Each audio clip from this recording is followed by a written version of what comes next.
Hello guys, current affairs funda में आप सभी का स्वागत है। मैं हूं आपके साथ अभिषेक शर्मा और आज के इस वीडियो सेशन में हम जनवरी सेकंड वीक के सभी इंपॉर्टेंट करंट अफेयर्स एक साथ कवर करने वाले हैं। हमेशा की तरह आप इस वीडियो को अंत तक जरूर देखिएगा, आज भी आपको काफ़ी कुछ जानने के लिए मिलेगा। साथ ही गाइस, इस सेशन को शुरू करने से पहले आप सभी को बताना चाहूँगा, यदि आप हमारे daily current affairs PDF, weekly PDF, monthly PDF और हर महीने के banking and economic awareness PDF चाहते हैं तो करंट अफेयर्स फंडा का 1 ईयर मेंबरशिप प्लान आप ज्वाइन कर सकते हैं, जिसका लिंक आपको वीडियो के डिस्क्रिप्शन में या फिर फर्स्ट कमेंट में मिल जाएगा।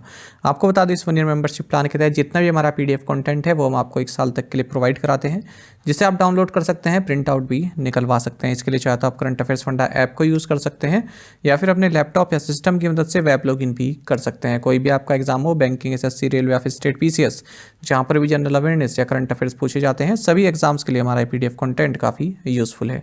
तो कोई भी अगर आपका डाउट है हमारे इस पीडीएफ कोर्स से संबंधित तो आप कमेंट बॉक्स में अवश्य लिखिएगा। चलिए फिर करते हैं शुरुआत इस वीडियो सेशन की। Where has Union Minister for Health and Family Welfare, Dr. Mansukh Mandavia, inaugurated India's first healthy and hygienic food street प्रसादम। पूछ रहे हैं कि केंद्रीय स्वास्थ्य और परिवार कल्याण मंत्री डॉक्टर मनसुख मांडविया ने भारत की पहली स्वस्थ और स्वच्छ फूड स्ट्रीट प्रसादम का उद्घाटन कहाँ किया है। ऑप्शंस आपके सामने हैं। सही आंसर ऑप्शन ए है, उज्जैन। आपको जानना चाहिए कि नीलकंठ वन महाकाल लोक, जो कि उज्जैन मध्य प्रदेश में है, इस स्थान पर डॉक्टर मनसुख मांडविया, जो कि union minister for health and family welfare हैं, इन्होंने इंडिया का first healthy and hygienic food street, जिसका नाम प्रसादम है, को इनोग्रेट किया है। आपको साथ में ये भी जानना चाहिए कि जो food safety and standards authority of India है, यानी कि FSSAI, इसने द डार्ट बुक भी हाल ही में रिलीज़ की है, जिसके जरिए जिसे पढ़कर आप घर पर ही कुछ कॉमन फूड एडल्ट्रेशंस टेस्ट कर सकते हैं, यानी कि किसी में मिलावट है या नहीं है उसको टेस्ट कर सकते हैं। तो ये भी इस दौरान FSSAI ने लॉन्च की है इस बुक को। अच्छा, अगर हम बात करें इस प्रसादम की, तो 939 स्क्वायर मीटर्स में फैला हुआ ये के एरिया में फैला हुआ है और टोटल 17 शॉप्स हैं यहाँ पर। और आप यहाँ पर जो महाकालेश्वर टेम्पल जो डेली विजिट करते हैं वो यहाँ से प्रसाद ले सकते हैं। साथ ही आपको जानना चाहिए, डॉक्टर मांडविया ने central drugs standard control organisation sub zonal office and central drug testing laboratory, ये इंदौर मध्य प्रदेश में इनोग्रेट की हैं। Which city is not among the nominations submitted by India for international wetland city accreditation. अंतर्राष्ट्रीय वेटलैंड शहर मान्यता के लिए भारत द्वारा प्रस्तुत नामांकन में कौन सा शहर शामिल नहीं है। ऑप्शंस आपके सामने है। सही आंसर ऑप्शन बी है, जयपुर। देखिए, भारत ने 3 नॉमिनेशंस इंदौर, भोपाल और जयपुर सबमिट किए हैं कि इन्हें इंटरनेशनल वेटलैंड सिटीज़ की मान्यता दी जाए। इंटरनेशनल वेटलैंड सिटी की बात हो रही है, ठीक है, शहरों की। एक तो होता है वेटलैंड, जो रामसर वेटलैंड हम पढ़ते हैं, तो किसी जो है जो जल से भरा कोई लेक वगैरह हो गई उसको दे देते हैं ना, तो यहाँ पर है सिटी को, किसी एक सिटी को ही देना। तो देखिए, ये जो है फर्स्ट 3 इंडियन सिटीज़ है जिन्हें पहली बार नॉमिनेट किया गया है, क्योंकि प्रपोजल आया स्टेट्स के द्वारा और म्यूनिसिपल कॉर्पोरेशन के द्वारा कि आपको ये सबमिट करनी चाहिए इन सिटीज़ के नाम। आपको बता दें, जो COP 12 2015 में हुआ था रामसर कन्वेंशन संबंधित, तो यहीं पर इस वेटलैंड सिटी एक्रीडिटेशन सिस्टम की स्थापना हुई थी और 6 साल तक के लिए ये एक्रीडिटेशन सिस्टम वैलिड रहता है। अगर हम उदयपुर की बात करें, उदयपुर का नाम भी भेजा गया है, तो यहाँ पर 5 मेजर वेटलैंड्स है, जैसे पिशोला, फतेह सागर, रंग सागर, स्वरूप सागर, दूध तलाई और सिरपुर वेटलैंड, ये इंदौर में है। यशवंत सागर, ये भी इंदौर में है और भोज वेटलैंड, ये भोपाल में है।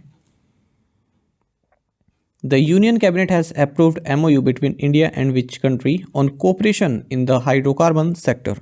केंद्रीय मंत्रिमंडल ने हाइड्रोकार्बन क्षेत्र में सहयोग पर भारत और किस देश के बीच समझौता ज्ञापन को मंजूरी दी है। ऑप्शंस आपके सामने है। सही आंसर ऑप्शन सी है, गयाना।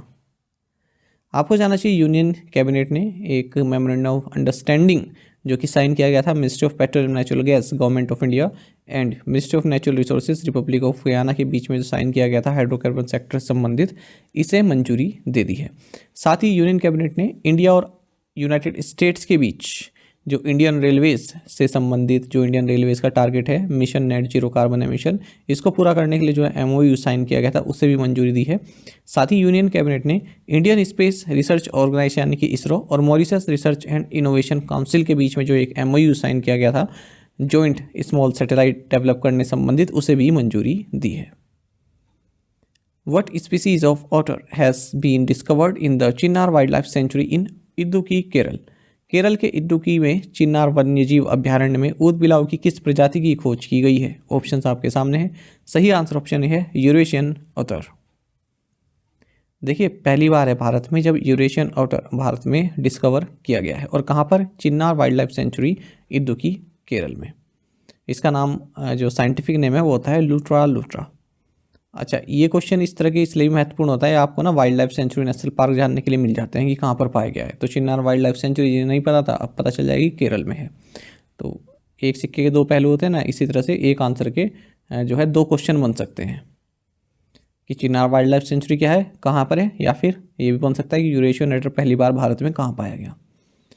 तो भारत में जो है केरल में ही बाकी दो स्पीसीज तो पाई जाती हैं, जैसे स्मूथ कोटेड अटर और स्मॉल क्लाउड अटर। तो ये वाली पहली बार पाई गई है।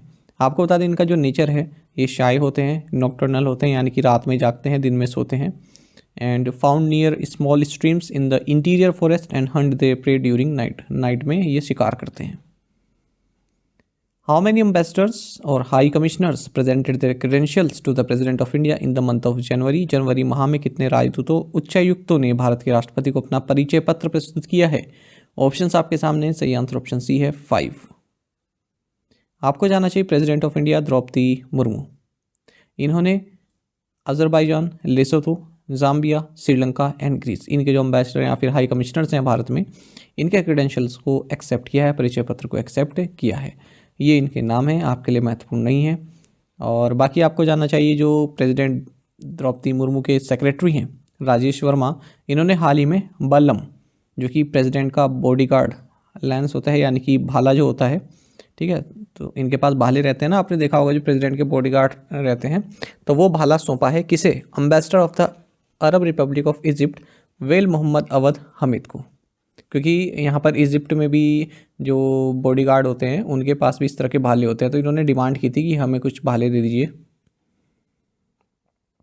To which company has the contract for procurement of bogie open military wagons been awarded by the defence ministry. रक्षा मंत्रालय द्वारा बॉगी ओपन मिलिट्री वैगनों की खरीद के लिए किस कंपनी के साथ अनुबंध पत्र पर हस्ताक्षर किए? सही आंसर ऑप्शन डी है जुपिटर वैगन्स लिमिटेड।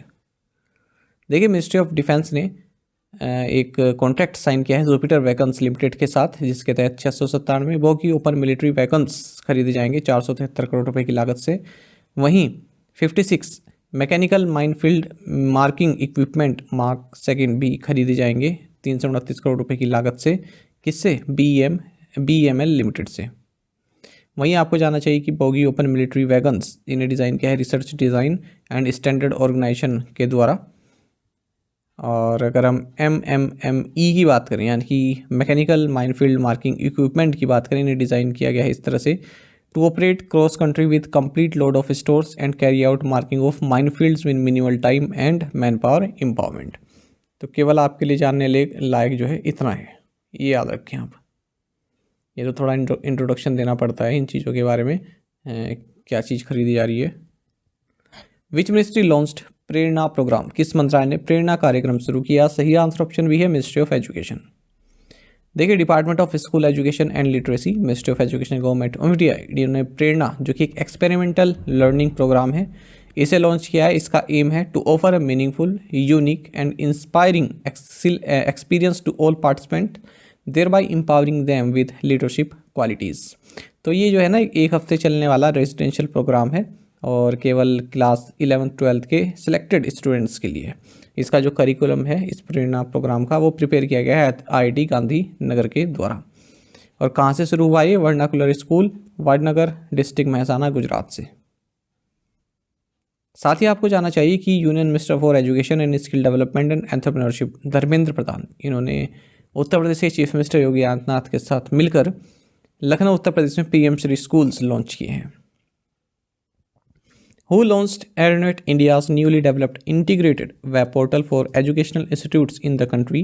देश में शैक्षणिक संस्थानों के लिए AirNet इंडिया का नव विकसित एकीकृत वेब पोर्टल किसने लॉन्च किया? सही आंसर ऑप्शन है S कृष्णन। देखिए जो चीज़ें ना सेक्रेटरी लॉन्च करते हैं या फिर और किसी कंपनी के CEO वगैरह लॉन्च करते हैं ना, तो ये एग्ज़ाम में इसी नाम से पूछते हैं कि किसने लॉन्च किया।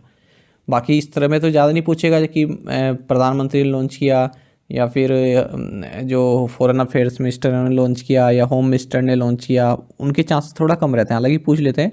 लेकिन जो इस तरह के लोग पूछते हैं ना, जैसे मिनिस्टर ऑफ स्टेट ने पूछ लिया, जो जूनियर मिनिस्टर होते हैं, या फिर सेक्रेटरी ने पूछ लिया, तो ये ज़्यादा पूछते हैं। तो जैसे यहाँ पर एस कृष्णन है, अब यहाँ पर आपको धर्मेंद्र प्रधान भी देखने को मिल रहे हैं, अश्विनी वैष्णव भी देखने को मिल रहे हैं, तो आपका मन करेगा कि हाँ इनमें से कोई हो सकता है यदि आपने नहीं पढ़ा है। तो देखिए, minister of electronics and information technology secretary S Krishnan, इन्होंने एयरनेट इंडिया का newly developed integrated web portal launch किया एजुकेशनल इंस्टीट्यूट्स के लिए। ये domain registration, DNS and value added services जैसे कि website as a service and learning management as a service, इस तरह की सर्विस ऑफर करता है। एयरनेट इंडिया जो है not for profit scientific society है ministry of electronics and information technology के तहत, और डोमेन रजिस्ट्रार भी है जितने भी एजुकेशन एंड रिसर्च इंस्टीट्यूट्स हैं जिनमें AC.in, edu.in, res.in इस तरह के डोमेन नेम हैं उन सभी के लिए। ये एक डोमेन रजिस्ट्रार है। Which state government entity has signed the MOU with NHPC for the Kuppa pumped hydro storage project? किस राज्य सरकार इकाई ने कुप्पा पम्प्ड हाइड्रो स्टोरेज परियोजना के लिए NHPC के साथ समझौता ज्ञापन पर हस्ताक्षर किए? ऑप्शंस आपके सामने, सही आंसर ऑप्शन है गुजरात पावर कॉर्पोरेशन लिमिटेड।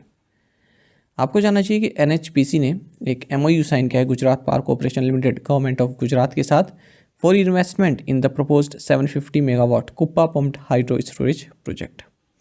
तो इस MOU के तहत जो NHPC है ये 4000 करोड़ रुपए का इन्वेस्टमेंट करेगा इस प्रपोज्ड प्रोजेक्ट में, जो कि छोटा उदयपुर गुजरात में लोकेटेड है। वहीं आपको जानना चाहिए Ratle hydro electric power corporation limited, जो कि एक जॉइंट वेंचर कंपनी है NHPC और Jammu and Kashmir state power development corporation के बीच में, इन्होंने एक पावर परचेस एग्रीमेंट साइन किया है राजस्थान ऊर्जा विकास एंड IT सर्विस से संबंधित। ठीक है, किस लिए? For offtake of power generated from 850 megawatt Ratle hydro electric project Kishtwar in the union territory Jammu and Kashmir. तो जो 850 मेगावाट का ये रैटले हाइड्रो इलेक्ट्रिक प्रोजेक्ट है, यहाँ से बिजली लेने के लिए। REC Limited has signed an MOU with which bank to finance power infrastructure and logistics projects? REC Limited ने बिजली बुनियादी ढांचे और रसद परियोजनाओं के वित्त पोषण के लिए किस बैंक के साथ एक समझौता ज्ञापन पर हस्ताक्षर किए? सही आंसर ऑप्शन सी है बैंक ऑफ बड़ौदा। देखिए, REC Limited ने एक MOU साइन किया है बैंक ऑफ बड़ौदा के साथ in order to facilitate joint sections of loans to fund power infrastructure and logistic projects in the country over the next 3 years। Chairperson and managing director कौन है REC limited के? विवेक कुमार देवांगन। और bank of Baroda के managing director and CEO हैं देवदत्त चंद। वहीं आपको जाना चाहिए REC power development and consultancy limited, जो कि होली और सब्सिडरी है REC लिमिटेड की, इसने एक MOU साइन किया है गवर्नमेंट ऑफ गुजरात के साथ जिसकी वैल्यू 2094.28 करोड़ रुपीस की है। किस लिए? For implementation of the smart metering project. Smart metering project के लिए ये MOU साइन किया गया है। तो दोनों REC लिमिटेड से संबंधित करंट अफेयर हैं, इसलिए एक साथ रखे गए हैं। इन्वेस्टिव was the foundation stone laid for the national cooperative dairy federation of India limited headquarters. National cooperative dairy federation of India limited मुख्यालय की आधारशिला किस शहर में रखी गई? सही आंसर ऑप्शन डी है गांधीनगर। देखिए, union home minister and minister of cooperation Amit Shah, इन्होंने गांधीनगर गुजरात में national cooperative dairy federation of India limited के हेडक्वार्टर्स की आधारशिला रखी है। आपको बता दें, भारत मिल्क प्रोडक्शन में पहले नंबर पर है, पूरे वर्ल्ड में 24% शेयर भारत का है अगर हम मिल्क प्रोडक्शन की बात करें। वहीं आपको जानना चाहिए अमित शाह ने ई समृद्धि पोर्टल लॉन्च किया है जिसे डेवलप किया गया है national agriculture cooperative marketing federation of India यानी कि नेफेड और national cooperative consumers federation of India limited NCCF ने। किस लिए? For registration, procurement and payment of Toor dal producing farmers in new Delhi. जो भी तूर दाल प्रोड्यूसिंग फार्मर्स हैं उनके रजिस्ट्रेशन के लिए, प्रोक्योरमेंट के लिए, पेमेंट के लिए ये ई समृद्धि लॉन्च किया गया है portal. Which organisation has been awarded Rashtriya Khel Protsahan Puraskar 2023 in the category of encouragement to sports through corporate social responsibility? किस संगठन को कॉर्पोरेट सामाजिक उत्तरदायित्व के माध्यम से खेल को प्रोत्साहन श्रेणी में राष्ट्रीय खेल प्रोत्साहन पुरस्कार 2023 से सम्मानित किया गया? सही आंसर ऑप्शन सी है उड़ीसा माइनिंग कॉर्पोरेट लिमिटेड। देखिए, हाल ही में ministry of youth affairs and sports ने राष्ट्रीय खेल प्रोत्साहन पुरस्कार 2023 की अनाउंसमेंट की है। उड़ीसा माइनिंग कॉर्पोरेट लिमिटेड इसे encouragement to sports through corporate social responsibility category में अवार्ड दिया गया है। साथ ही Jain deemed to university Bengaluru को identifying and nurturing budding and young talent category में अवार्ड दिया गया है। आपको जानना चाहिए कि जो राष्ट्रीय खेल प्रोत्साहन पुरस्कार इनकी स्थापना साल 2009 में की गई थी and it is given to corporate entities both private and public sector, sports control boards, NGOs including sports bodies at the state and national level who have played a visible role in the area of sport promotions and development. In which city was the 58th Director Generals of Police and Inspector Generals of Police Conference 2023 inaugurated? 58वें DGPs and IGP सम्मेलन 2023 का उद्घाटन किस शहर में किया गया? सही answer option A Jaipur है। देखिए, union home minister Amit Shah ने 58th director generals of police and inspector generals of police conference 2023 को इनोग्रेट किया है राजस्थान इंटरनेशनल सेंटर जयपुर में। The 3-day conference was held in hybrid mode. Hybrid mode मतलब ऑनलाइन भी और ऑफलाइन भी, कुछ ऑनलाइन जुड़े थे, कुछ जो है फिजिकली वहाँ पर मौजूद थे। तो जो भी चीफ्स हैं सेंट्रल पुलिस ऑर्गेनाइजेशन के, उन्होंने यहाँ पर जो है अटेंड किया इस कॉन्फ्रेंस को। Which organisation has signed an MOU with Indian Railways to promote and facilitate green initiative? हरित पहल को बढ़ावा देने के लिए किस ऑर्गेनाइजेशन ने भारतीय रेलवे के साथ एक समझौता ज्ञापन पर हस्ताक्षर किए हैं? सही आंसर ऑप्शन सी है, कॉन्फेडरेशन ऑफ इंडियन इंडस्ट्री यानी कि CII। देखिए, इंडियन रेलवेज ने एक MOU साइन किया है कॉन्फेडरेशन ऑफ इंडियन इंडस्ट्री के साथ to reduce energy and water consumption, lowering GHG emissions, green house gas emissions.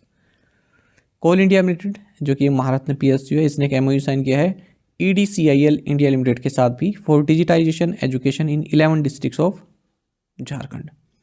तो साथ ही आपको जानना चाहिए कोल इंडिया लिमिटेड ने एक MOU साइन किया है नेशनल स्किल डेवलपमेंट कॉर्पोरेशन के साथ for setting up of multi skill development institutes. तो ये जो MOU साइन होते हैं, केवल इतना जाना करो आप कि किन दो एंटिटीज़ के बीच में साइन हो रहा है, किस लिए साइन हो रहा है। यानी कि इसमें भी आप जो है 2-3 पैराग्राफ पढ़ रहे हैं, कुछ प्रोवाइड कराते हैं ना लंबे लंबे इतने पैराग्राफ इसमें भी, ठीक है। तो अपना मटेरियल थोड़ा शॉर्ट करने की कोशिश करो, और जहाँ पर आपको लॉन्ग पढ़ना है वहाँ पर आप केवल एक लाइन पढ़ देते हो। अब जैसे चंद्रयान है और ये आदित्य एल 1 है, इसमें आपको डिटेल में पढ़ना है हर चीज़, कहीं से भी क्वेश्चन बन सकता है। विच scheme won the best innovation award eight public policy dialogues conclave of the Indian school of business Hyderabad? किस योजना ने Indian school of business Hyderabad के पब्लिक पॉलिसी डायलॉग्स कॉन्क्लेव में सर्वश्रेष्ठ इनोवेशन पुरस्कार जीता? सही आंसर ऑप्शन ए है स्वामित्व।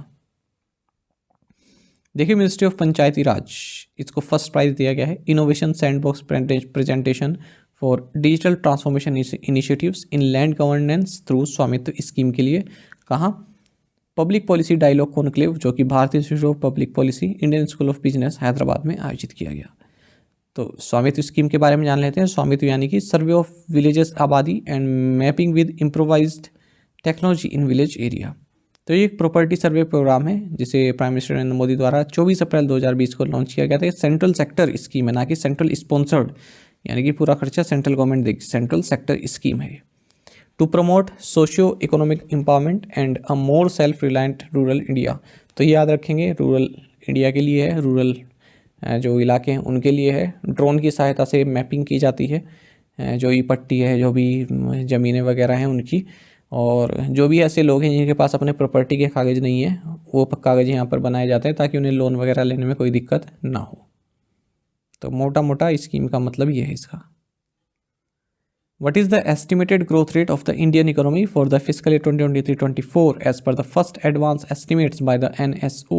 NSO के अनुसार वित्तीय वर्ष 2023-24 के लिए भारतीय अर्थव्यवस्था की अनुमानित विकास दर क्या है? सही आंसर ऑप्शन सी 7.3%। देखिए, इंडियन इकोनॉमी ये 7.3% से ग्रो करेगी 2023-24 फिस्कल में, ऐसा कहा है NSO ने। NSO मतलब नेशनल स्टैटिस्टिकल ऑफिस ने, ठीक है। पहले इन्होंने कितना बताया? पहले एक साल पहले कितना से ग्रो किया था? 7.2% से। अब कितना करेगा? 7.3% से। कारण क्या है? जो माइनिंग है, क्वायरिंग है, मैन्युफैक्चरिंग है, ठीक है, इनमें जो है इनकी परफॉर्मेंस अच्छी रहेगी। तो कारण ही पूछ लेते हैं कि एनएसओ ने ऐसा कहा है कि किस वजह से, किन में अच्छा जो है परफॉर्मेंस रहेगा। तो माइनिंग में, क्वायरिंग में और मैन्युफैक्चरिंग में, कुछ सर्विस सेक्टर्स में। तो ये फर्स्ट एडवांस एस्टिमेट है नेशनल इनकम का जो रिलीज़ किया गया है नेशनल स्टैटिस्टिकल ऑफिस NSO द्वारा। इसमें बताया गया है कि मैन्युफैक्चरिंग सेक्टर आउटपुट ये 6.5% से ग्रो करेगा कंपेयर टू 1.3% इन 2022-23। इसी तरह माइनिंग सेक्टर की ग्रोथ रहेगी 8.1%, जबकि 2022-23 में 4.1% रही थी। Financial services, real estate, professional services, इनकी ग्रोथ रहेगी 8.9%, जबकि पिछले फाइनेंशियल ईयर में 7.1% थी। रियल जीडीपी या फिर जीडीपी एट कांस्टेंट प्राइस 2023-24 ये 171.79 लाख करोड़ रुपए हो जाएगा, ठीक है। और आगे बात करें, एनएसओ ने भी कहा है, अब एनएसओ ने जो ये कितना बताया, एनएसओ ने 7.3% बताया ना, तो आरबीआई ने जो बताया हुआ है 7%, उससे ज़्यादा ही बताया है। आरबीआई ने 7% बताया हुआ है ना करंट फिस्कल के लिए, तो एनएसओ ने तो उससे ज़्यादा बताया, 7.3 बताया है। अच्छा, जो ग्रोथ है नॉमिनल जीडीपी में वो 8.9% की रहेगी, जबकि पिछले फाइनेंशियल ईयर में जो है 16.1% रही थी। साइज ऑफ इकोनॉमी ये 296.58 लाख करोड़ रुपए का रहेगा। हमारा इकोनॉमी का जो साइज़ है वो इतना रहेगा, यानी कि 3.57 trillion US dollar. Agriculture sector इसमें 1.8% की जो है ग्रोथ देखने के लिए मिलेगी, जबकि प्रीवियस फाइनेंशियल ईयर में 4% का एक्सपेंशन देखने को मिलेगा, तो ये तो जो है इस बार कम रहेगी एग्रीकल्चर की। ग्रोस वैल्यू एडेड में जो ग्रोथ रहेगी बेसिक प्राइजेस पर, ये 6.9% रहने वाली है, ठीक है, जबकि पिछले फिस्कल ईयर में 7% रही थी।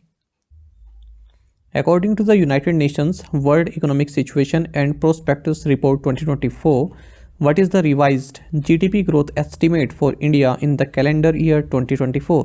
संयुक्त राष्ट्र विश्व आर्थिक स्थिति और संभावना रिपोर्ट 2024 के अनुसार 2024 में भारत के लिए संशोधित जीडीपी वृद्धि अनुमान क्या है? ऑप्शंस आपके सामने हैं। सही आंसर ऑप्शन बी है 6.2%। आपको जानना चाहिए कि United Nations world economic situation and prospects report 2024 ने इंडिया की जो gross domestic product growth estimate है 2024 कैलेंडर ईयर के लिए, इसे 6.2% कर दिया है। हालांकि पहले 6.7% इन्होंने बताया था। वहीं इस रिपोर्ट ने बताया है कि 2025 में भारत की जो जीडीपी ग्रोथ प्रोजेक्शन है वो 6.6% रहेगा। 2023 का जो जीडीपी ग्रोथ प्रोजेक्शन है वो इन्होंने 6.3% बताया है। वहीं आपको जानना चाहिए कि ग्लोबल इकोनॉमिक ग्रोथ स्लो हो जाएगा, ऐसा इन्होंने कहा है।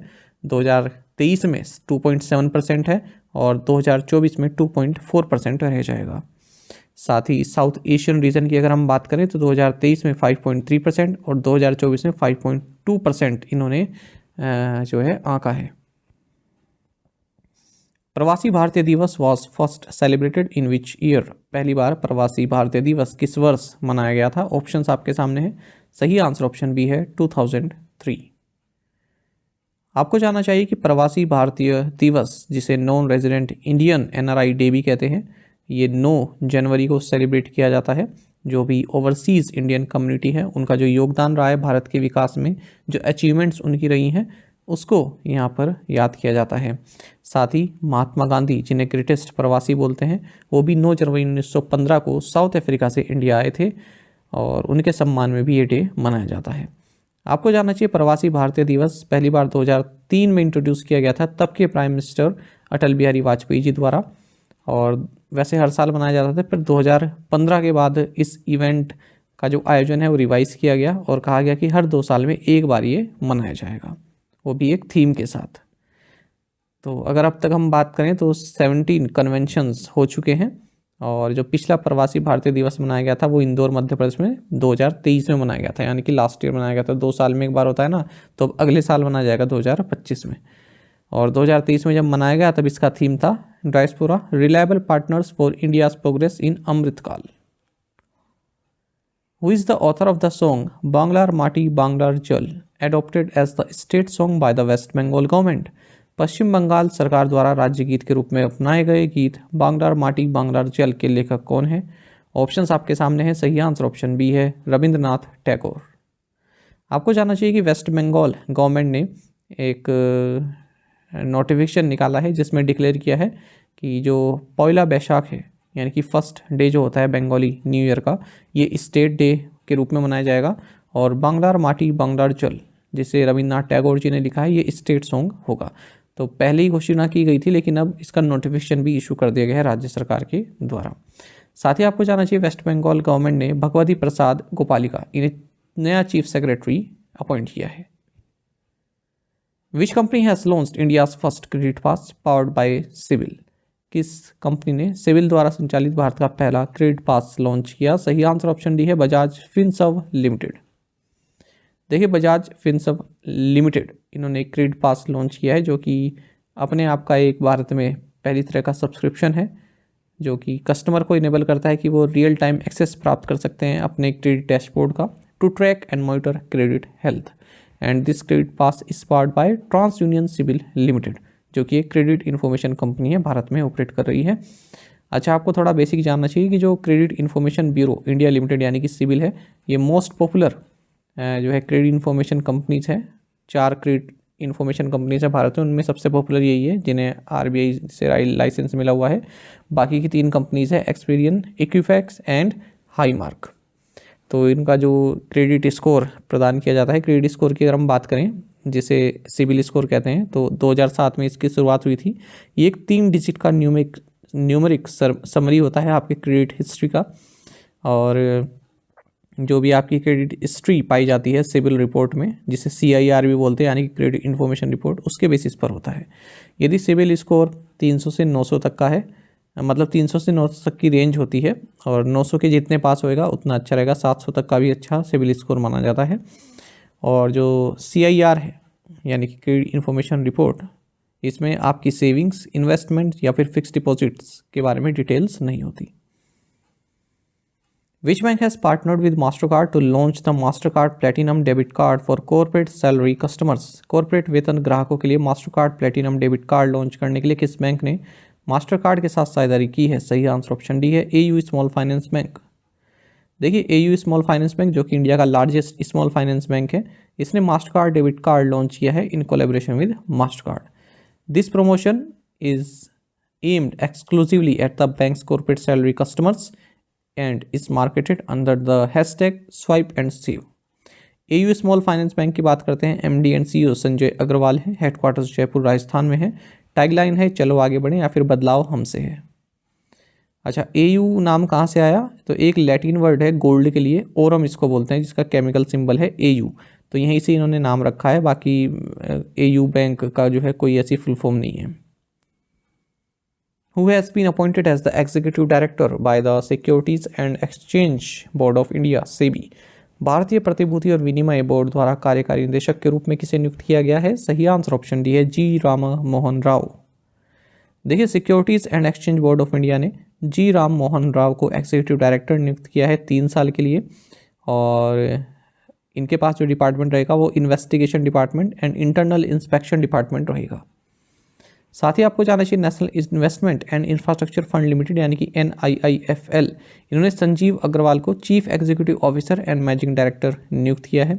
इनकी अपॉइंटमेंट फरवरी 2024 से लागू होगी, और ये राजीव तार को इस पोस्ट पर सक्सीड कर रहे हैं। अग्रवाल का आपको हम बता दें कि ये एक्टिस में कार्य कर चुके हैं। Which bank has recently completed the placement of $250 million senior unsecured green floating rates notes? हाल ही में किस बैंक ने ग्रीन बॉन्ड्स के माध्यम से $250 मिलियन जुटाए हैं? सही आंसर ऑप्शन डी है स्टेट बैंक ऑफ इंडिया। देखिए स्टेट बैंक ऑफ इंडिया ने $250 million senior unsecured green floating rate notes जो है यहाँ पर इशू किए हैं, जिन्हें ग्रीन नोट्स भी बोलते हैं, यानी कि ग्रीन बोर्ड जो है ग्रीन नोट्स हैं, इनके माध्यम से $250 मिलियन इन्होंने जुटाए हैं या मार्केट से उठाए हैं। और ये जो बॉन्ड इन्होंने इशू किए हैं ये आपके दिसंबर 29, 2028 में मैच्योर होंगे। SBI का एक प्रोग्राम है $10 billion medium term notes programme, तो उसी का ये एक हिस्सा रहा है। आपको जानना चाहिए ये board senior unsecured green floating rate notes rated BBB negative हैं जो है S&P के द्वारा। The pricing of the securities was 1.20% over the secured overnight financing rate. SBI's green bond issuance was coordinated and placed by Mitsubishi UFJ Financial Group. The bonds have been listed on the India International Exchange. What is the name of the index on which Gautam Adani surpassed Mukesh Ambani as Asia's wealthiest individual?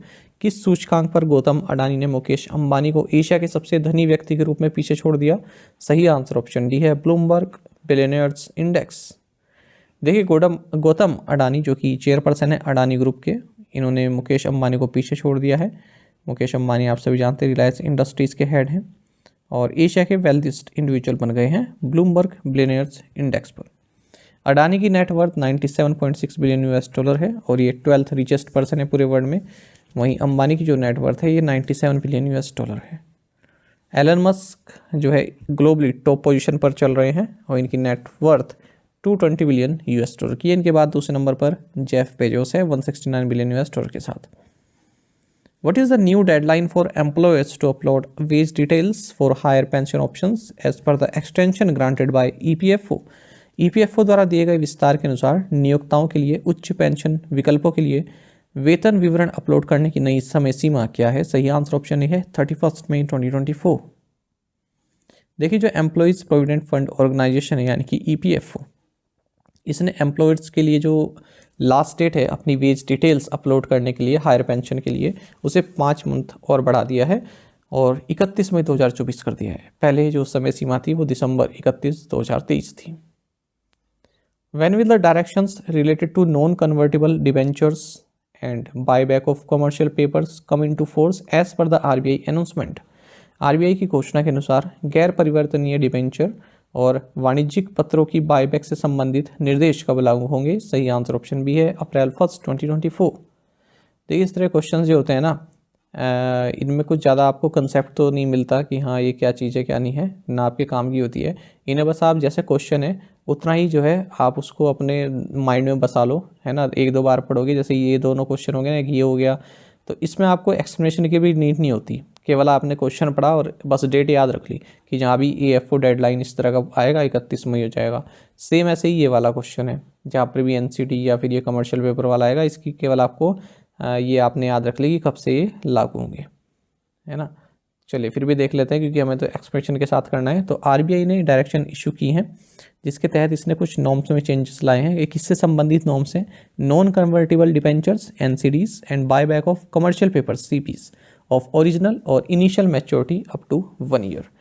ये directions 1 अप्रैल 2024 से effective होंगे और इसमें कहा गया है CPs यानी कि कमर्शियल पेपर्स एंड NCDs यानी कि non convertible debentures shall be issued in dematerialised form and held with a depository registered with SEBI.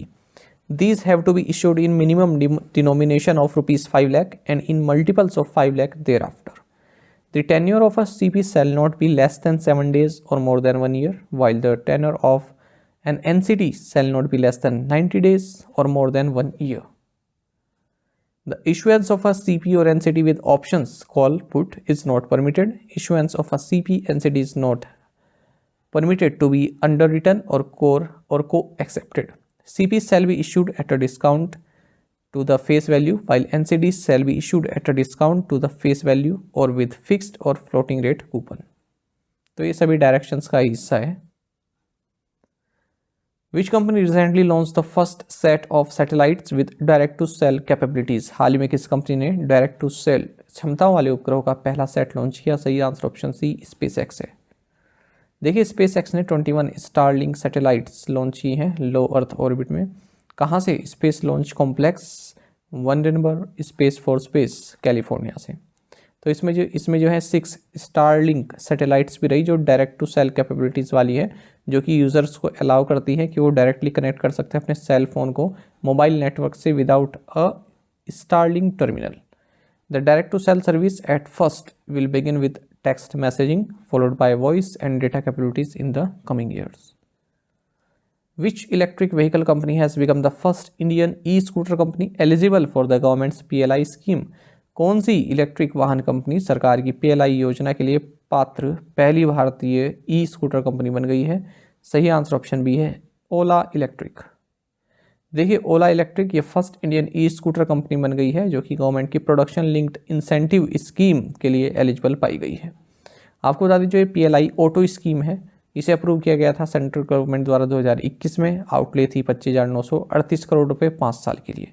इसका मकसद रहा जो डोमेस्टिक मैन्युफैक्चरिंग है एडवांस्ड ऑटोमेटिव टेक्नोलॉजी प्रोडक्ट्स की, उसको बढ़ावा मिले including electric vehicles and there components, और इसमें 18% तक की जो है इंसेंटिव भी प्रोवाइड किया जाता है।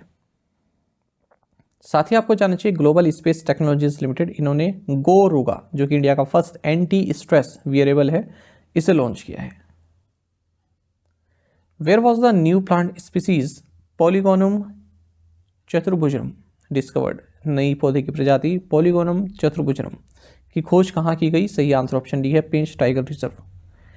देखिए एक नई प्लांट स्पीसीज जिसका नाम है पॉलीगोनम जीनस, जो पॉलीगोनम जीनस की है, ये हाल ही में डिस्कवर की गई है गोल पहाड़ी island of Pench tiger reserve Maharashtra में, और इसका नाम है पॉलीगोनम चतुर्भुजनम। ये एक हब है। अच्छा, पेंच टाइगर रिजर्व की अगर बात करें तो ये सियोनी एंड छिंदवाड़ा डिस्ट्रिक्ट मध्य प्रदेश, साथ ही फिर ये आगे कंटिन्यू होता है नागपुर डिस्ट्रिक्ट महाराष्ट्र तक। Which company has launched AI Odyssey programme to train 1 lakh developers in India in AI tools and applications? किस कंपनी ने भारत में 1 लाख डेवलपर्स को AI टूल और एप्लीकेशन में प्रशिक्षित करने के लिए AI Odyssey कार्यक्रम लॉन्च किया? सही आंसर ऑप्शन डी है, माइक्रोसॉफ्ट। देखिए माइक्रोसॉफ्ट ने अनाउंस किया है कि हम भारत में AI Odyssey प्रोग्राम लॉन्च करें, जिसके तहत 1 लाख डेवलपर्स जो इंडिया में हैं उन्हें ट्रेन किया जाएगा AI टूल्स एंड एप्लीकेशंस में। ये एक मंथ लॉन्ग प्रोग्राम होने वाला है और जितने भी AI एंथुजियास्ट हैं रिगार्डलेस ऑफ देयर बैकग्राउंड और एक्सपीरियंस इन द इंडस्ट्री सब इसमें पार्टिसिपेट कर सकते हैं। अच्छा, आपको ये जानना चाहिए कि हैदराबाद में माइक्रोसॉफ्ट इंडिया डेवलपमेंट सेंटर जो कि सब्सिडरी है माइक्रोसॉफ्ट कॉरपोरेशन की, इसका हेडक्वार्टर्स है। Which movie won the most awards at the Golden Globes 2024? Golden Globes 2024 में किस फिल्म ने सर्वाधिक पुरस्कार जीते? सही आंसर ऑप्शन सी है, ओपेनहाइमर। देखिए 81st गोल्डन ग्लोब अवार्ड्स हाल ही में अनाउंस हुई है, और जो भी बेस्ट फिल्म या फिर अमेरिकन टेलीविज़न प्रोडक्शंस रहे हैं या उसमें कलाकार रहे हैं उनको अवार्ड्स दिए गए हैं। तो जो मैंने रेड कलर से हाईलाइट किए हैं ना, ये आपके लिए महत्वपूर्ण है। बाकी मैंने सारे अवार्ड्स इसमें लिख दिए हैं।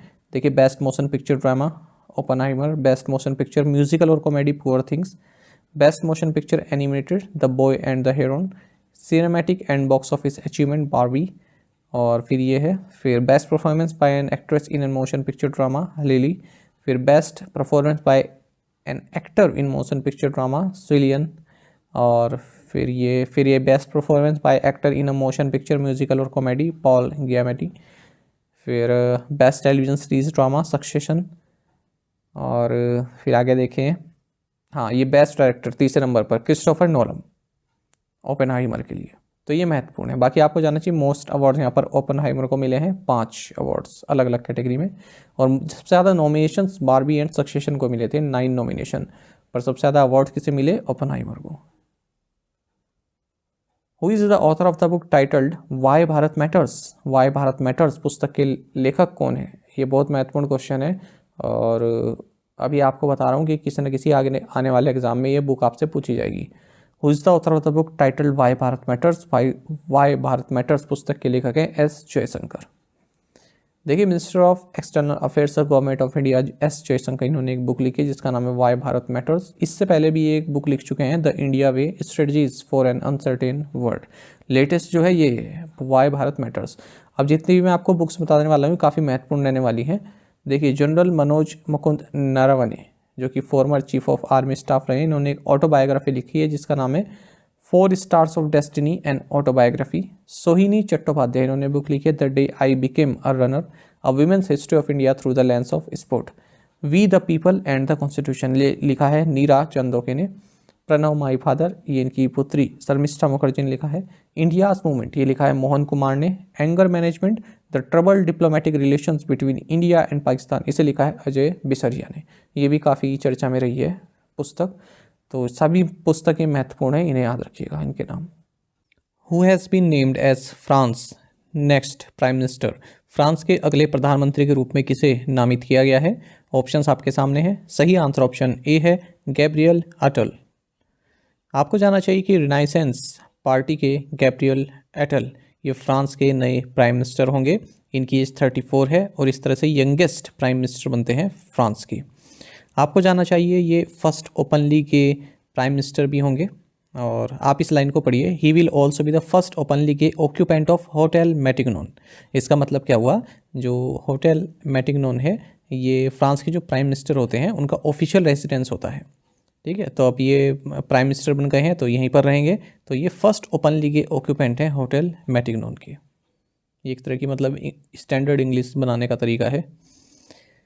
आपको बता दें ये रिप्लेस कर रहे हैं इस पद पर एलिजाबेथ बोर्न को। साथ ही आपको जानना चाहिए कि भूटान में जो प्राइम मिनिस्टर हैं शेरिंग तोब्गे, ये फिर से जो है सेकंड टाइम रीइलेक्ट हो चुके हैं और इनकी पार्टी का नाम है पीपल्स डेमोक्रेटिक पार्टी। तो लगभग 2/3 ऑफ सीट्स इन्होंने जीत ली हैं। Which political party led by Sheikh Hasina secured victory in the 12th parliamentary election in Bangladesh? Sheikh Hasina के नेतृत्व में किस राजनीतिक दल ने बांग्लादेश में 12वें संसदीय चुनाव में जीत हासिल की? ऑप्शंस आपके सामने है। सही आंसर ऑप्शन बी है, आवामी लीग। आपको जानना चाहिए कि बांग्लादेश प्राइम मिनिस्टर शेख हसीना, इन्होंने 5th टर्म अपना जीत लिया है नेशनल इलेक्शन में। और इन नेशनल इलेक्शन में जो इनकी मेन अपोजिशन पार्टी है बांग्लादेश नेशनलिस्ट पार्टी, जिसका नेतृत्व फॉर्मर पीएम खालिदा जिया करती हैं, जो कि फ़िलहाल जेल में है, तो इनके द्वारा ये बॉयकॉट किया गया इलेक्शन। शेख हसीना की पार्टी का नाम है आवामी लीग और 4th कंसेक्यूटिव टर्म इन्होंने जीता है इस पार्टी ने। और आपको जानना चाहिए ये 12th पार्लियामेंट्री इलेक्शन रही है। कंफ्यूज मत होना, 5th टर्म मतलब ओवरऑल शेख हसीना जो है 5वीं बार जो है रिलेक्ट हुए हैं और कंसेक्यूटिव 4th टर्म यानी कि लगातार चौथी बार जो है ये इलेक्शन जीते हैं। तो ये 12th पार्लियामेंट्री इलेक्शन रहे। आपको बता दें जो शेख हसीना है गोपालगंज सीट से जीती है। हसीना सबसे पहली बार प्राइम मिनिस्टर बनी थी बांग्लादेश की जून 1996 से 2001 तक। आपको जानना चाहिए इंडिया के जो हाई कमिश्नर है बांग्लादेश में, इनका नाम प्रणय वर्मा है। देखिए बांग्लादेश में भले ही आप कुछ भी कहें कि मतलब इलेक्शन किस तरीके से हुए, किस तरह से नहीं हुए, धांधली हुई या नहीं हुई, पर ये सब मानते हैं कि शेख हसीना जब से बांग्लादेश में पावर में आई है तब से बांग्लादेश का ग्राफ जो है ऊपर चढ़ा है। चाहे वो इकोनॉमिक मामला हो, चाहे किसी भी तरह का मामला हो, फॉरेन रिलेशन से संबंधित हो, तो इस मामले में शेख हसीना की तारीफ़ की जाती है। और भारत का भी सपोर्ट अच्छा खासा मिला है। तो ये आप देख सकते हैं कि भारत के सपोर्ट से बांग्लादेश कहाँ से कहाँ पहुँच गया और भारत के सपोर्ट ना होने से पाकिस्तान कहाँ से कहाँ पहुँच गया। ठीक है, तो ये बात जो है अगर हम मालदीव के पर्सपेक्टिव में देखें तो मालदीव को ये चीज़ देखनी चाहिए कि पाकिस्तान की क्या कंडीशन है बिना भारत के सपोर्ट के और बांग्लादेश की क्या कंडीशन है भारत के सपोर्ट के साथ। Who has recently been appointed as secretary railway board? हाल ही में रेलवे बोर्ड के सचिव के रूप में किसे नियुक्त किया गया है? ऑप्शंस आपके सामने है। सही आंसर ऑप्शन ए है, अरुणा नायर। देखिए अरुणा नायर ये रेलवे बोर्ड की सेक्रेटरी अपॉइंट की गई हैं। जया वर्मा सिन्हा आप याद रखिएगा रेलवे बोर्ड की चेयरमैन एंड सीईओ हैं करंट। और फतेह चंद बदवार ये फर्स्ट इंडियन थे जो रेलवे बोर्ड के चेयरमैन बनाए गए थे। बाकी आप जानते ही हैं मिनिस्टर ऑफ रेलवेज अश्विनी वैष्णव है। Who has been appointed as the Chief Executive Officer CEO of the Indian Olympic Association IOA? भारतीय ओलंपिक संघ के मुख्य कार्यकारी अधिकारी के रूप में किसे नियुक्त किया गया है? ऑप्शंस आपके सामने हैं। सही आंसर ऑप्शन डी रहेगा, रघुराम अय्यर। देखिए इंडियन ओलंपिक एसोसिएशन ने रघुराम अय्यर को चीफ एग्जीक्यूटिव ऑफिसर अपॉइंट किया है। इससे पहले जो आईपीएल टीम्स रही, Rajasthan Royals, rising Pune super giants, इनके सीईओ के तौर पर भी ये कार्य कर चुके हैं। इंडियन ओलंपिक एसोसिएशन की स्थापना 1927 में हुई थी। टीम इंडिया के नाम से इसको जाना जाता है। पीटी ऊषा करंट प्रेसिडेंट हैं इंडियन ओलंपिक एसोसिएशन की। International purple festival kicked of in which state? अंतर्राष्ट्रीय पर्पल महोत्सव किस राज्य में शुरू हुआ? ऑप्शंस आपके सामने हैं। सही आंसर ऑप्शन ए है, गोवा। आपको जानना चाहिए इंटरनेशनल पर्पल फेस्टिवल गोवा में शुरू हो चुका है और इसको आयोजित किया जाता है office of the state commissioner for persons with disabilities, the directorate of social welfare under the government of Goa and department of empowerment of persons with disabilities from the ministry of social justice and empowerment government of India के द्वारा। और inaugurate इसको किया है गोवा के chief minister doctor Pramod Sawant और union minister of state for social justice and empowerment Ramdas Athawale. तो purple festival आप समझिएगा कि जो पर्सन्स विद डिसेबिलिटीज़ हैं उनके लिए ये आयोजित किया जाता है। किसके द्वारा? Ministry of social justice and empowerment के द्वारा। Where was the Indus food 2024 exhibition held? Indus food 2024 प्रदर्शनी कहाँ आयोजित की गई? सही आंसर ऑप्शन सी है, India exposition mart, greater Noida. देखिए union minister of commerce and industry, consumer affairs, food and public distribution and textiles Piyush Goyal, इन्होंने इंडस फूड 2024 जो कि एक एग्जीबिशन है भारत का जो डाइवर्स फूड इकोसिस्टम है उसको शोकेस करने के लिए, ये हाल ही में India exposition mart greater Noida में आयोजित किया गया। और यहाँ पर पीयूष गोयल ने दो महत्वपूर्ण जो है बातें बताई हैं। मतलब इस पूरे आर्टिकल में जो मुझे महत्वपूर्ण लगा वही था कि इंडिया का जो एग्रीकल्चर एक्सपोर्ट है वो 53 बिलियन US डॉलर का है। साथ ही जो भारत है वो 15 एग्रो क्लाइमेटिक रीजन्स में डिवाइडेड है, और अगर और इनमें सब जोन्स में डिवाइड करें तो 72 सब जोन्स में ये डिवाइडेड है। ये वाली जो लाइन है ये कई बार एग्जाम में पूछी जाती है कि भारत कितने एग्रो क्लाइमेट रीजन्स में है, डिवाइडेड है। Where was the maiden edition of the Inland Waterways Development Council IWDC held? अंतर्देशीय जलमार्ग विकास परिषद का पहला संस्करण कहाँ आयोजित किया गया? सही answer option D, Kolkata, West Bengal. आपको जानना चाहिए कि इनलैंड वाटरवेज डेवलपमेंट काउंसिल का जो फर्स्ट एडिशन है ये कोलकाता वेस्ट बंगाल में आयोजित किया गया, और इस काउंसिल में डिसाइड किया गया कि रिवर क्रूज टूरिज्म के लिए 45,000 करोड़ रुपए जो है खर्चे जाएंगे। इस मीट को चेयर किया गया union minister of ports, shipping and waterways and Ayush Sarbananda Sonowal के द्वारा। सोनोवाल ने हरित नौका guidelines and river cruise tourism road map 2047 को भी लॉन्च किया। आपको जानना चाहिए IWDC inland waterways development council के बारे में। इसे ऑर्गेनाइज किया गया inland waterways authority of India IWAI, जो कि नोडल एजेंसी है इनलैंड वाटरवेज के लिए भारत में, और किसके तहत आती है? Ministry of port, shipping and waterways government of India के तहत आती है। इसका हेडक्वार्टर्स नोएडा उत्तर प्रदेश में है। इसका हेडक्वार्टर्स भी कई बार एग्जाम में पूछा गया है, याद रखिएगा, नोएडा में। Who signed the bilateral Hajj agreement 2024 with the kingdom of Saudi Arabia? Saudi Arabia के साथ द्विपक्षीय हज समझौते 2024 पर किसने हस्ताक्षर किए? सही आंसर ऑप्शन बी है, स्मृति जुबिन ईरानी।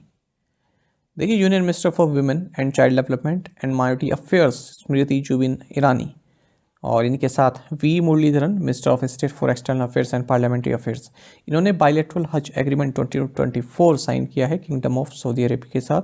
कहाँ? जेद्दा, सऊदी अरब में।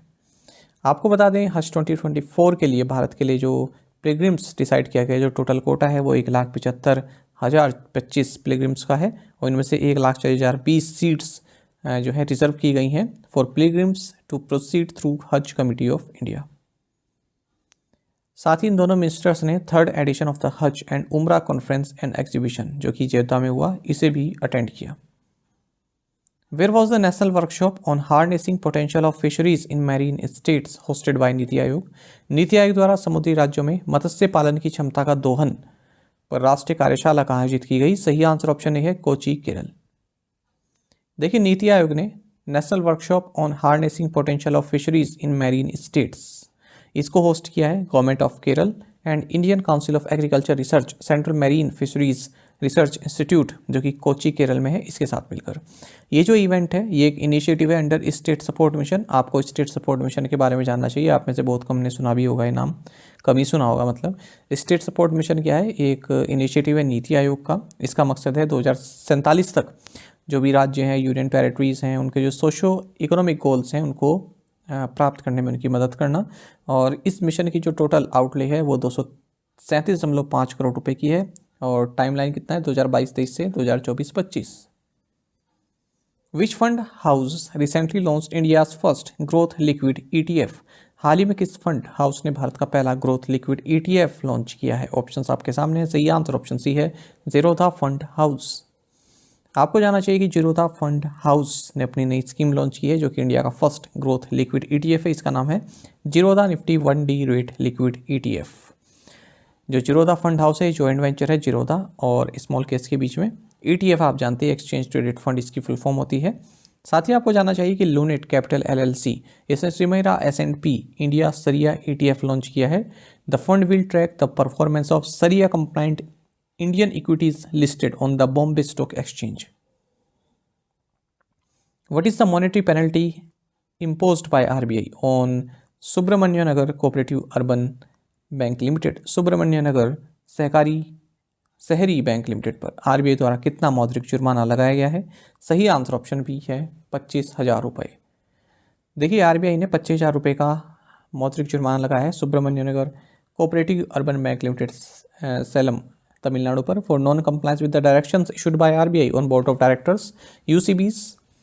बाकी आपको जानना चाहिए RBI ने 50,000 रुपये की मॉनेटरी पेनल्टी लगाई है Stambhadri cooperative urban bank limited Khammam Telangana पर आरबीआई ने 2 लाख रुपए की मॉनेटरी पेनल्टी लगाई है। Halol urban cooperative bank limited Panchmahal Gujarat पर आरबीआई ने 3 लाख रुपए की मॉनेटरी पेनल्टी लगाई है। महसाना जिला पंचायत कर्मचारी cooperative bank limited Mehsana Gujarat पर आरबीआई ने 7 लाख रुपए की मॉनेटरी पेनल्टी लगाई है। Navsarjan industrial cooperative bank limited Ankleshwar district Bharuch Gujarat पर। What is the percentage of taxpayers who have moved from lower income to higher income tax brackets according to the SBI report? SBI report के अनुसार ऐसे करदाताओं का प्रतिशत क्या है जो निम्न आय से उच्च आय ब्रैकेट में चले गए हैं। ऑप्शंस आपके सामने, सही आंसर ऑप्शन सी है 36.3%। देखिए हाल ही में SBI का जो इकोनॉमिक रिसर्च डिपार्टमेंट है, इन्होंने एक रिपोर्ट रिलीज़ की है। इसमें बताया गया है कि जो इनकम इनइक्वालिटी है भारत में वो डिक्लाइन हुई है, और जो हायर टैक्स बेस है, मतलब हायर टैक्स बेस के साथ ही जो इनकम इनइक्वालिटी है वो डिक्लाइन हुई है, और एक शिफ्ट देखने को मिला है टैक्स पेयर्स का from lower income to higher income tax bracket. इसमें ये बताया गया कि 36.3% ऑफ टैक्स पेयर्स ये लोअर इनकम से हायर इनकम टैक्स ब्रैकेट में पहुंच चुके हैं, और इसी के साथ 21.3% एडिशनल इनकम जो है इनकी हुई है। मतलब जो टैक्स से जो प्राप्त राशि है उसमें 21.3% की जो है और प्राप्ति हुई है। The top 2.5% of tax payers contribution in income declined from 2.81% in physical 2014 to 2.28% in physical 21। Income tax returns filed by individual tax payers earning between ₹5 lakh and ₹10 lakh climbed by 295% between the assessment years 2013-14 and assessment year 2021-22। Income inequality captured through the Guinea coefficient याद रखिएगा, income inequality को major करता है, कई बार exam में पूछा जाता है। Of taxable income has declined significantly from 0.472 to 0.402 during physical 14 to physical 22। The report stated that 47% of the population lives below $3.65 per day, and only 80% of the remaining 73.1 crore, that is 58.5 crore people, work in formal economy. The number of ITRs filed by people earning between ₹10 lakh and ₹25 lakh increased by 291%, while the total number of persons filing income tax increased to 7.4% in assessment year 23 from 7 crore in assessment year 22. Female tax files are around 15% of the individual tax files, with certain states such as Kerala, Tamil Nadu, Punjab, West Bengal having higher share of female tax filers। तो ये जो है आपको अपने आप पढ़ना है 1-2 बार, ठीक है, आपको पता चल जाएगा। बाकी जो महत्वपूर्ण चीज़ है वो इन 2 पैराग्राफ्स में है, ठीक है। अब इसमें ऐसा कुछ अलग से बताने की ज़रूरत नहीं है, इसलिए मैंने पूरा अपने आप ही इंग्लिश में पढ़ दिया। Which company has started oil production from its flagship deep sea project in the Krishna Godavari basin? किस कंपनी ने कृष्णा गोदावरी बेसिन में अपनी बहुप्रतीक्षित प्रमुख गहरे समुद्र परियोजना से तेल उत्पादन शुरू किया है? सही आंसर ऑप्शन सी है oil and natural gas corporation, ONGC। देखिए ONGC यानी कि oil and natural gas corporation, इसने ऑयल प्रोडक्शन शुरू कर दिया है अपनी डीप सी प्रोजेक्ट के तहत कृष्णा गोदावरी बेसिन से, जो कि 30 किलोमीटर्स ऑफ द कोस्ट है आंध्र प्रदेश के काकीनाडा बे ऑफ बंगाल से। ONGC ने ये प्रोडक्शन स्टार्ट किया है अपने क्लस्टर 2 प्रोजेक्ट से KGTWN982 ब्लॉक से। ये प्रोजेक्ट जो है भारत में जो नेशनल ऑयल प्रोडक्शन है उसमें 7% की और वृद्धि करेगा, और नेचुरल गैस प्रोडक्शन में 7% की वृद्धि करेगा। Tata power recently announced an investment of 70,000 crore rupees in which state? Tata power ने हाल ही में किस राज्य में 17,000 करोड़ रुपए के निवेश की घोषणा की है? सही आंसर ऑप्शन डी है तमिलनाडु। देखिए टाटा पावर ने अनाउंस किया है कि हम तमिलनाडु में solar and wind power capacity को बढ़ाएंगे 10 गीगावाट्स तक की, और 70,000 करोड़ रुपए इन्वेस्टमेंट करेंगे अगले 5 से 7 साल में। टाटा पावर के CEO and MD Parveer Sinha है। वहीं आपको जानना चाहिए एक महत्वपूर्ण फैक्ट कि इंडिया की जो रिन्यूएबल एनर्जी कैपेसिटी है ये 179.5 गीगावाट मार्क को क्रॉस कर चुकी है, और इस तरह से Bharat 4th largest player globally है विंड एंड सोलर पावर में, यानी कि 4th नंबर पर आता है। Chandubi Mahotsav was recently celebrated in which state? हाल ही में चंदूबी महोत्सव किस राज्य में मनाया गया? सही आंसर ऑप्शन बी असम है। देखिए चंदूबी फेस्टिवल जो है हाल ही में चंदूबी लेक जो कि असम के कामरूप डिस्ट्रिक्ट में आती है, यहाँ पर मनाया गया है और इसे ऑर्गेनाइज किया जाता है people of Rajapara village, Kamrup district, under the Rabha Hasong autonomous council. साथ ही आपको जाना चाहिए असम से ही संबंधित एक और करंट अफेयर, 2 दिन की एक regional conference on the theme e governance की ऑर्गेनाइज की गई department of administrative reforms and public grievances द्वारा गवर्नमेंट ऑफ आसाम के साथ मिलकर गुवाहाटी में। गवर्नर ऑफ आसाम गुलाब चंद कटारिया और union MOS doctor Jitendra Singh, ये दोनों भी इस मौके पर मौजूद रहे। Which country will chair the UNESCO world heritage committee in July this year? इस वर्ष जुलाई में यूनेस्को विश्व धरोहर समिति की अध्यक्षता कौन सा देश करेगा? सही आंसर ऑप्शन ए इंडिया है। देखिए, भारत इस बार यूनेस्को का जो 46वां सेशन होने वाला है वर्ल्ड हेरिटेज कमेटी का 21 से 31 जुलाई के बीच में, ये न्यू दिल्ली में होगा। यूनेस्को की जो वर्ल्ड हेरिटेज कमेटी है ये साल में एक बार मिलती है और 21 मेंबर स्टेट्स के रिप्रेजेंटेटिव्स इसमें शामिल होते हैं और किस साइट को यूनेस्को की वर्ल्ड हेरिटेज साइट में इंक्लूड किया जाना चाहिए उस पर ये डिस्कशन करते हैं। आपको जाना चाहिए कि यूनेस्को में परमानेंट रिप्रेजेंटेटिव कौन है इंडिया के? विशाल वी शर्मा। यूनेस्को की बात करते हैं, full form United Nations educational scientific and cultural organisation है और यूनाइटेड नेशंस की एक स्पेशलाइज्ड एजेंसी है। 194 मेंबर स्टेट्स हैं, हेडक्वार्टर्स पेरिस फ्रांस में है और इसकी डायरेक्टर जनरल है Audrey Azoulay. Which edition of the vibrant Gujarat global summit was recently inaugurated by PM Narendra Modi? Vibrant Gujarat global summit के किस संस्करण का उद्घाटन प्रधानमंत्री नरेंद्र मोदी द्वारा हाल ही में किया गया? ऑप्शंस आपके सामने हैं, सही आंसर ऑप्शन बी है 10th एडिशन। आपको जानना चाहिए कि प्राइम मिनिस्टर नरेंद्र मोदी ने वाइब्रेंट गुजरात ग्लोबल समिट का 10th एडिशन हाल ही में महात्मा मंदिर गांधीनगर में इनोग्रेट किया है। इस साल वाइब्रेंट गुजरात ग्लोबल समिट 2024 का थीम रहेगा गेटवे टू द फ्यूचर। आपको बता दें इस समिट में 34 partner countries and 16 partner organisations participate कर रही हैं। साथ ही ministry of development of north eastern region भी इस प्लेटफॉर्म को यूज़ कर रहा है, जो भी नॉर्थ ईस्टर्न रीजन में जो इन्वेस्टमेंट अपॉर्चुनिटीज़ हैं उनको शोकेस करने के लिए। आपको जानना चाहिए कि यूनाइटेड अरब अमीरात के प्रेसिडेंट साथ ही अबू धाबी के रूरल शेख मोहम्मद बिन जायद अल नाहयान ये चीफ गेस्ट रहे हैं इस वाइब्रेंट गुजरात ग्लोबल समिट के। वाइब्रेंट गुजरात ग्लोबल समिट की शुरुआत साल 2003 में हुई थी जब नरेंद्र मोदी यहाँ के CM थे गुजरात की। बाकी आपको जानना चाहिए इसी दौरान प्राइम मिनिस्टर नरेंद्र मोदी ने ग्लोबल फिनटेक फोरम को भी हाल ही में अटेंड किया है गिफ्ट सिटी में। When is the national youth day celebrated? राष्ट्रीय युवा दिवस कब मनाया जाता है? ऑप्शंस आपके सामने हैं, सही आंसर ऑप्शन सी है 12 जनवरी। नेशनल यूथ डे जिसे विवेकानंद जयंती के नाम से भी जाना जाता है, ये हर साल 12 जनवरी को सेलिब्रेट किया जाता है।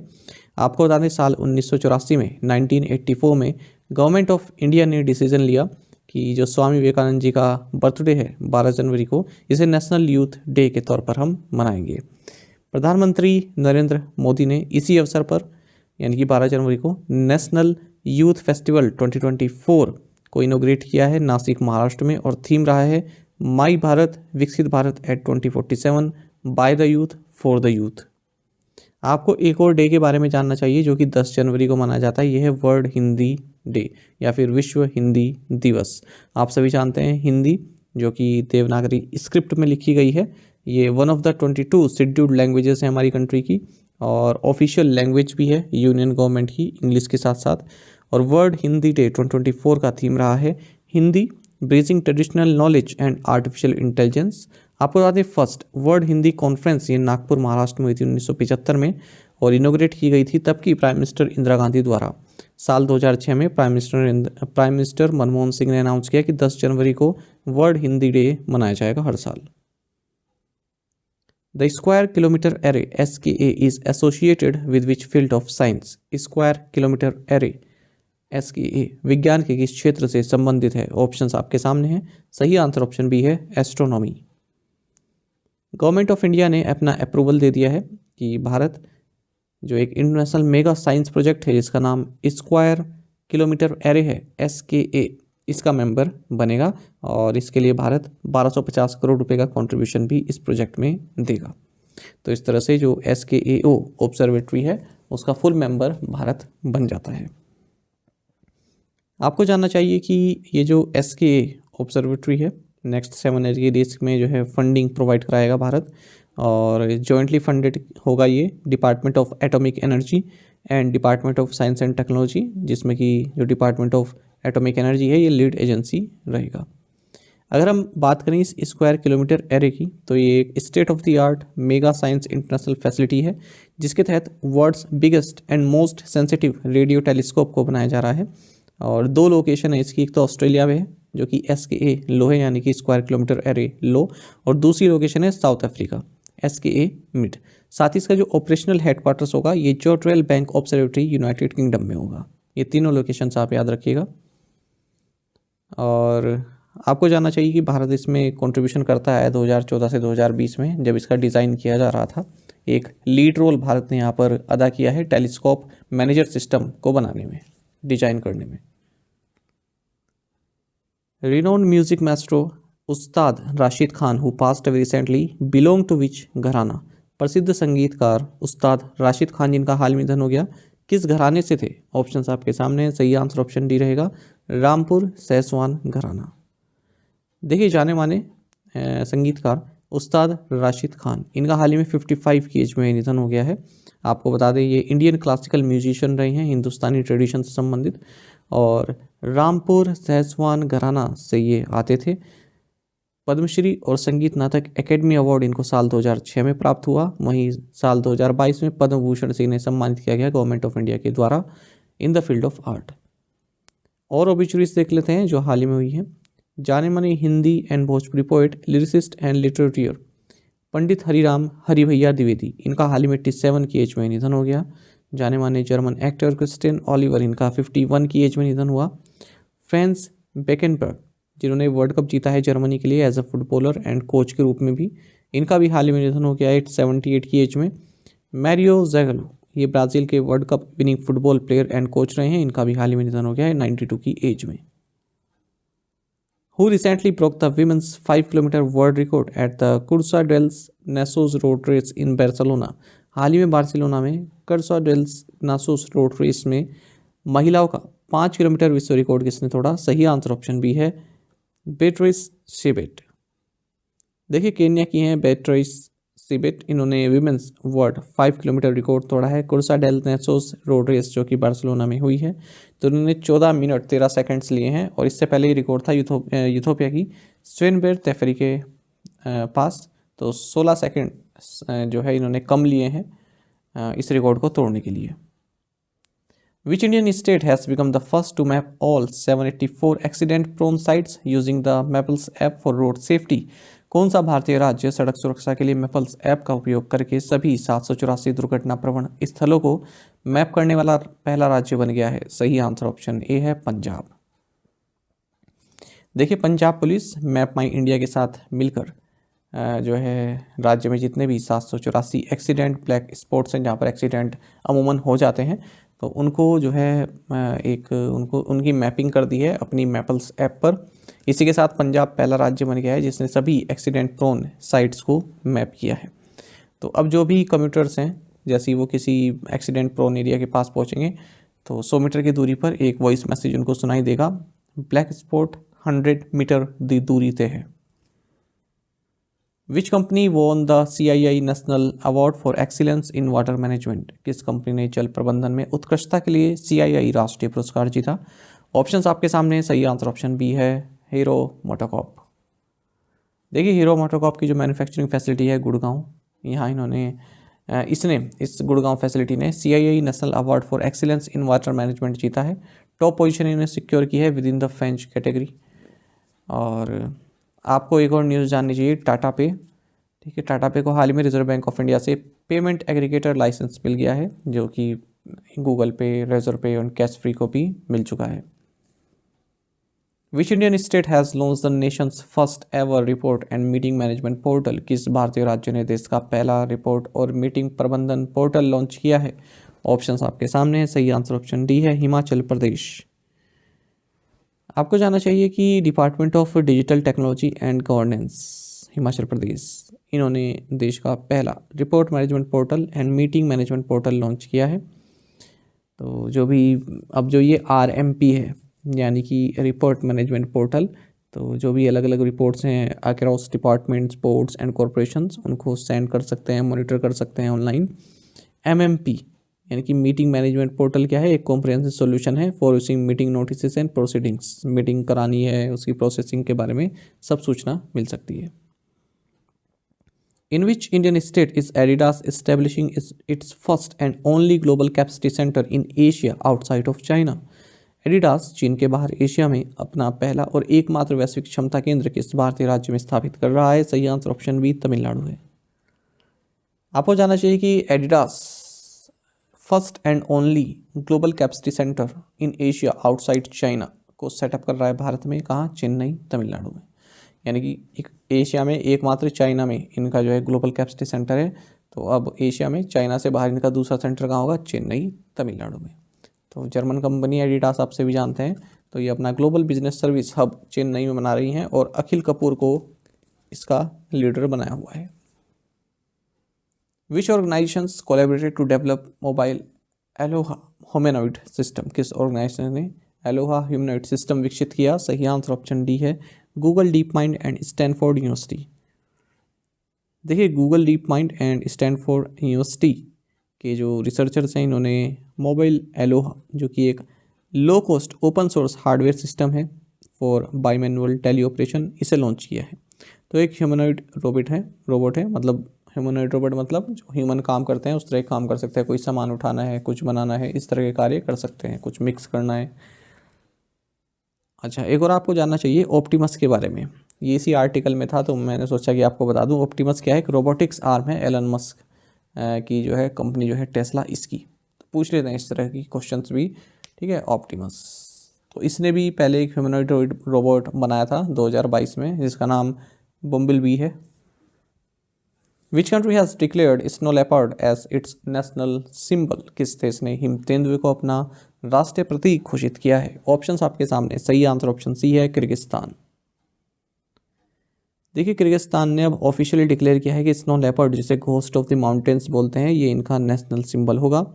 आपको बता दें एंशियंट किर्गिज कल्चर में पैंथेरा उनसिया, यानी कि स्नो लेपर्ड का जो नाम है पैंथेरा उनसिया, ठीक है, ये इनका एक टोटेम एनिमल है, यानी कि एक प्रतीक चिन्ह है, ठीक है। और यहाँ पर जो मानस, इनके लेजेंडरी हीरो को बोलते हैं मानस, तो उनके साथ लिंक्ड है ये स्नो लेपर्ड। और जो इनके कल्चर में, किर्गिज लोगों के कल्चर में, snow leopard greatness, nobility, courage, bravery and resilience का प्रतीक है। आपको जानना चाहिए कि साल 2013 में बिश्केक किर्गिस्तान में ही ग्लोबल स्नो लेपर्ड फोरम हुआ था और उस वक्त Bishkek declaration on snow leopard protection भी साइन किया गया था।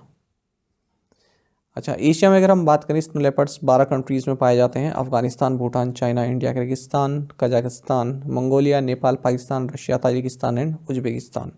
सबसे ज़्यादा जो हैबिटेट है इनका वो है 60% चाइना में, और over 70% of the snow leopards habitat remains unexplored. Who recently set a new world record for singing in the most languages during a single concert in the UAE? हाल ही में संयुक्त अरब अमीरात में एक संगीत कार्यक्रम के दौरान सर्वाधिक भाषाओं में गाने का नया विश्व रिकॉर्ड किसने बनाया है? ऑप्शंस आपके सामने, सही आंसर ऑप्शन सी है, Sucheta Satish.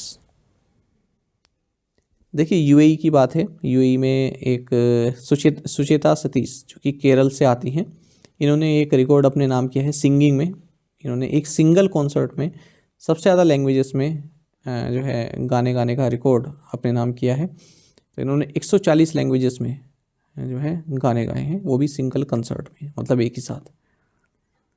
Guinness book of world record officially attested to this feat. The remarkable achievement took place at the Indian consulate auditorium in Dubai. साथ ही आपको जानना चाहिए ब्रिटिश 6 आर्मी मेडिकल प्रैक्टिशनर हैं ये, हरप्रीत चंडी, इन्हें पोलर प्रीत के नाम से भी जाना जाता है। ये फास्टेस्ट वुमेन बन गई हैं to ski solo across Antarctica.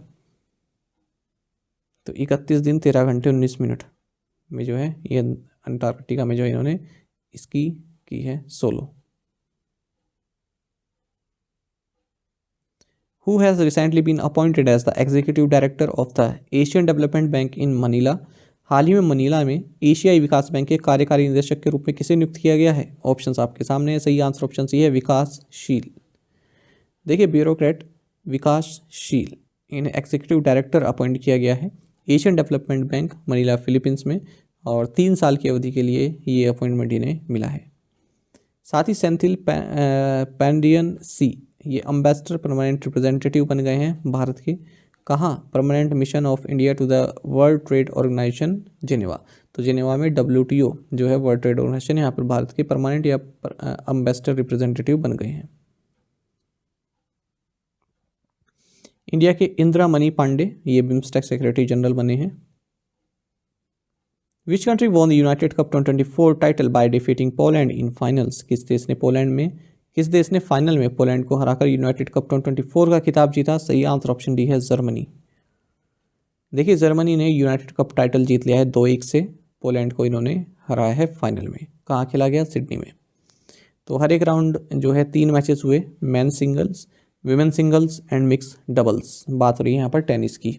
तो जो जर्मनी के अलेक्जेंडर ज़वेरेव हैं, इन्होंने पोलैंड के हॉबर्ट हॉर्कैस को हराया और मैन सिंगल्स टाइटल जीता। फिर उसके बाद जो अगला मैच हुआ विमेन सिंगल्स फाइनल, उसमें पोलैंड की इगा स्वियाटेक ने जो है एंजेलिक कर्बर जो जर्मनी की है इन्हें हरा दिया। ठीक है, तो 1-1 की बराबरी हो गई। उसके बाद फिर मिक्स डबल इवेंट हुआ, यहाँ पर अलेक्जेंडर ज़वेरेव और लाउरा सिगमुंड जर्मनी, इन्होंने जो है पोलैंड की जोड़ी को हराया। तो इसके साथ 2-1 की बढ़त हो गई और इन्होंने ये फाइनल जीत लिया। Which space agency recently tested 100 watt class polymer electrolyte membrane fuel cell based power system. हाल ही में किस अंतरिक्ष एजेंसी ने 100 watt class polymer electrolyte membrane fuel cell आधारित पावर सिस्टम का परीक्षण किया? सही आंसर ऑप्शन बी इसरो है। देखिए इसरो ने हाल ही में 100 watt class polymer electrolyte membrane fuel cell based power system को जो है टेस्ट किया है अब इसके ऑर्बिटल प्लेटफॉर्म POEM-3 में, जिसे कि लॉन्च किया गया था PSLV C58 के साथ 1 जनवरी 2024 को। The objective of the experiment was to access polymer electrolyte membrane fuel cell operation in space and to collect data to facilitate the design of system for future missions. During the short duration test on board POEM का मतलब है PSLV orbital experimental module, 180 watt power was generated from hydrogen and oxygen gases stored on board in high pressure vessels. The fuel cell designed by the Vikram Sarabhai Space Center is a precursor to the future power system for space station।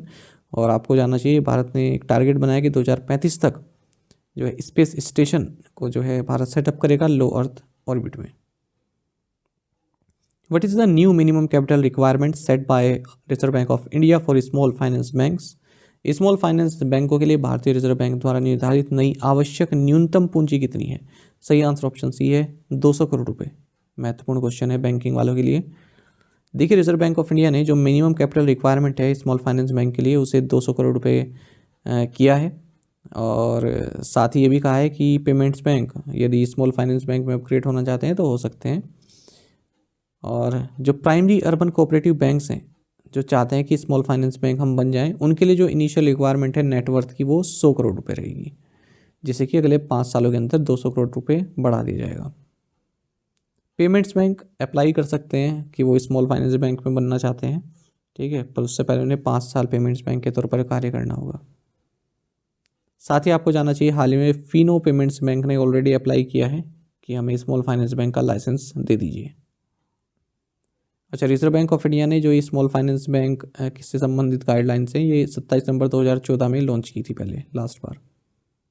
Which agency received Indian of the year award for the year 2023 in the category outstanding achievement.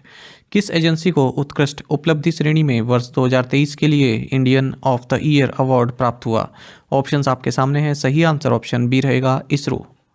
आपको जानना चाहिए कि union minister doctor Jitendra Singh ने Indian of the year award for the 2023 in the category outstanding achievement ये दिया है team ISRO को, यानी कि इंडियन स्पेस रिसर्च ऑर्गेनाइजेशन को।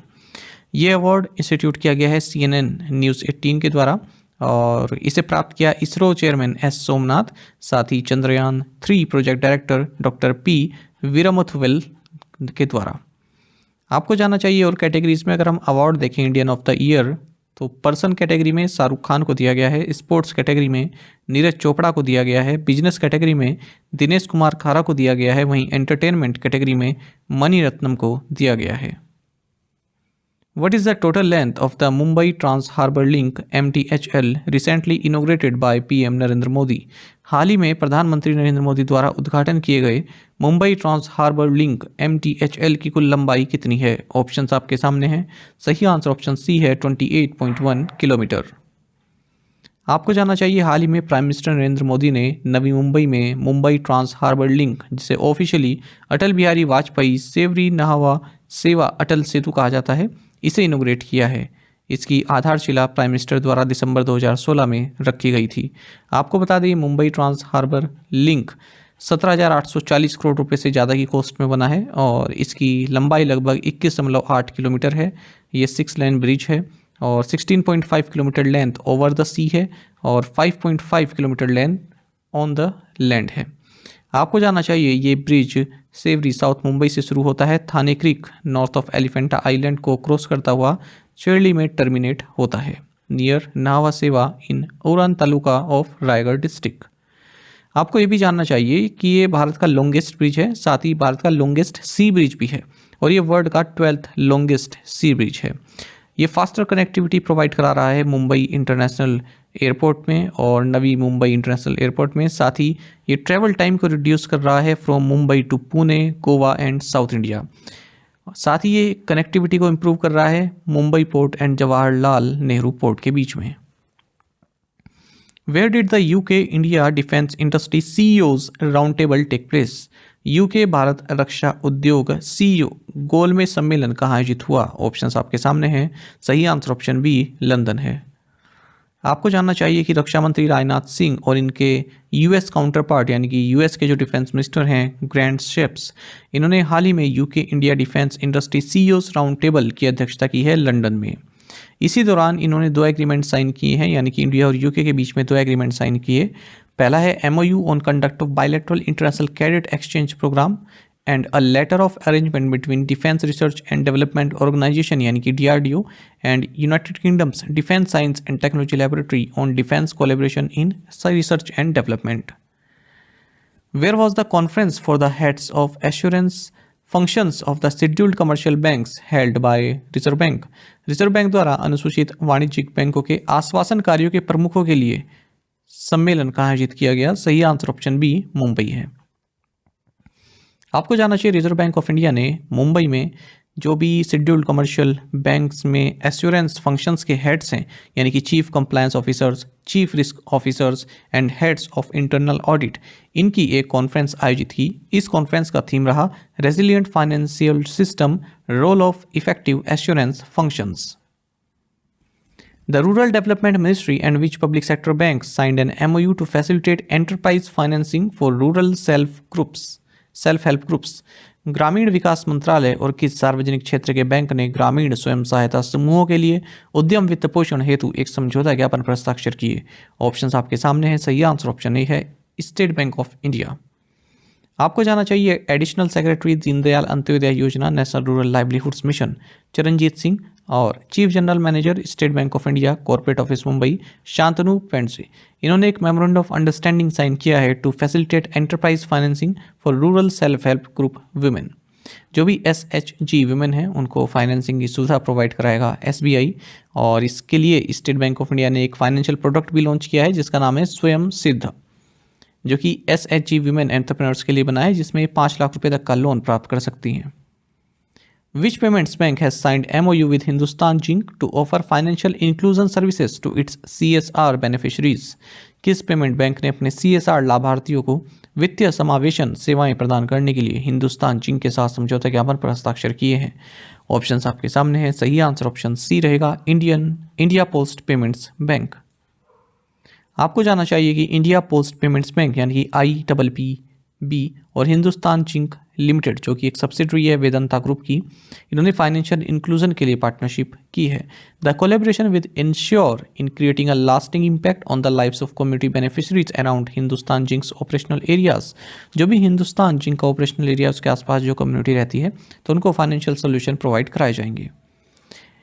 इंडिया पोस्ट पेमेंट बैंक की अगर हम बात करते हैं तो इसकी स्थापना department of post ministry of communication द्वारा की गई थी। ये 100% इक्विटी इसमें गवर्नमेंट ऑफ इंडिया की है। 1 सितंबर 2018 को इसे लॉन्च किया गया। इसका हेडक्वार्टर्स न्यू दिल्ली में है। इसके director and chairman Vineet Pandey हैं। वहीं MD and CEO interim Eswaran Venkateswaran है। इसकी टैगलाइन है आपका बैंक आपके द्वार। विच बैंक हैज़ लॉन्च्ड सम्मान रुपए credit card for government employees? किस बैंक ने सरकारी कर्मचारियों के लिए सम्मान रुपए क्रेडिट कार्ड लॉन्च किया है? ऑप्शंस आपके सामने हैं और सही आंसर ऑप्शन डी रहेगा इंडसइंड बैंक। देखिए जो इंडसइंड बैंक ने इसने एक यूपीआई इनेबल्ड इंडसइंड बैंक सम्मान रुपए क्रेडिट कार्ड लॉन्च किया है। वो भी किसके साथ मिलकर? National payments corporation of India NPCI के साथ मिलकर। ये जो क्रेडिट कार्ड है ये स्पेशली डिज़ाइन किया गया है गवर्नमेंट सेक्टर एम्प्लॉयज़ के लिए और इसमें मकसद रहेगा उनको एक एक्सक्लूसिव बेनिफिट्स एंड जो भी ओवरऑल बैंकिंग एक्सपीरियंस है उसको इन्हेंस करना। इंडसइंड बैंक की अगर हम बात करते हैं तो MD and CEO Sumant Kathpalia हैं। इसके हेडक्वार्टर्स मुंबई महाराष्ट्र में है और टैगलाइन है इसकी we make you feel richer. Indian bank has launched an Indian bank one co branded credit card with FPL technologies. आपको जानना चाहिए कि इंडियन बैंक ने Indian bank one co branded credit card launch किया है FPL technologies के साथ मिलकर। How much is the monetary penalty imposed by the reserve bank of India on Dhanlaxmi bank limited?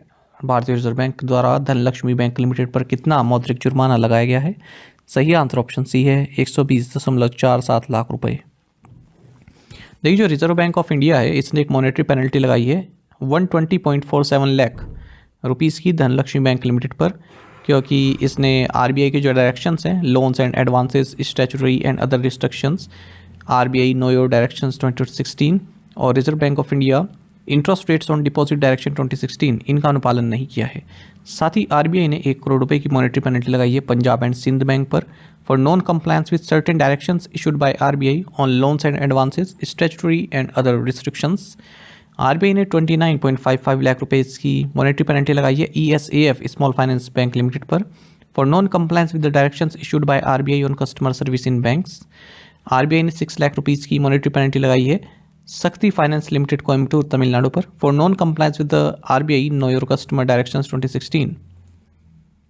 Which bank has introduced savings account portability online scheme? किस bank ने बचत खाता portability online योजना शुरू की है? सही आंसर ऑप्शन डी रहेगा Indian overseas bank.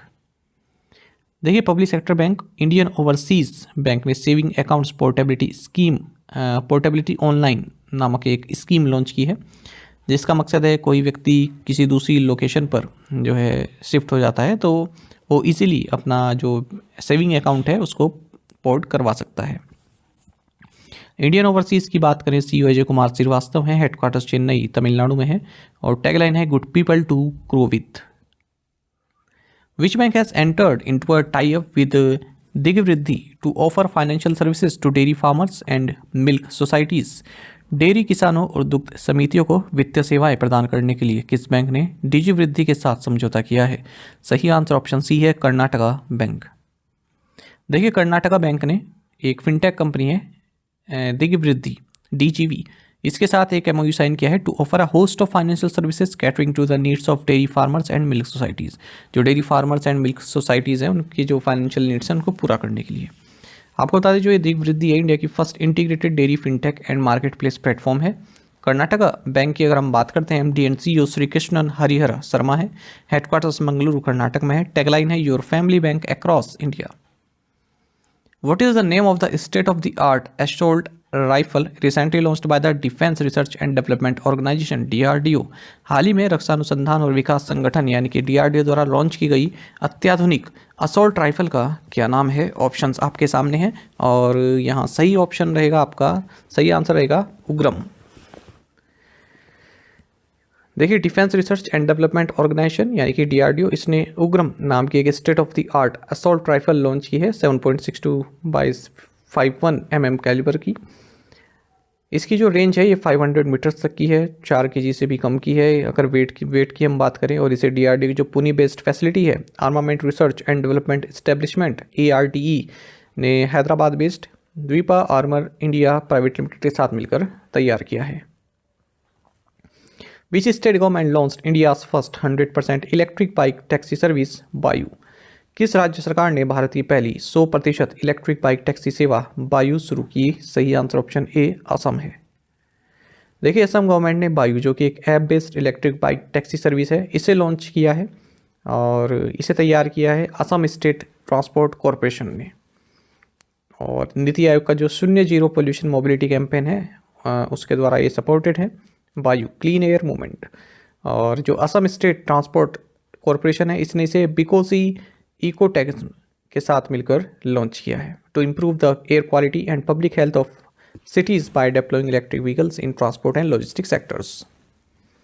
Which state government signed a pact with National Dairy Development Board for vaccine production? किस राज्य सरकार ने वैक्सीन उत्पादन के लिए राष्ट्रीय डेयरी विकास बोर्ड के साथ समझौते ज्ञापन पर हस्ताक्षर किए? सही आंसर ऑप्शन बी है, ओडिशा।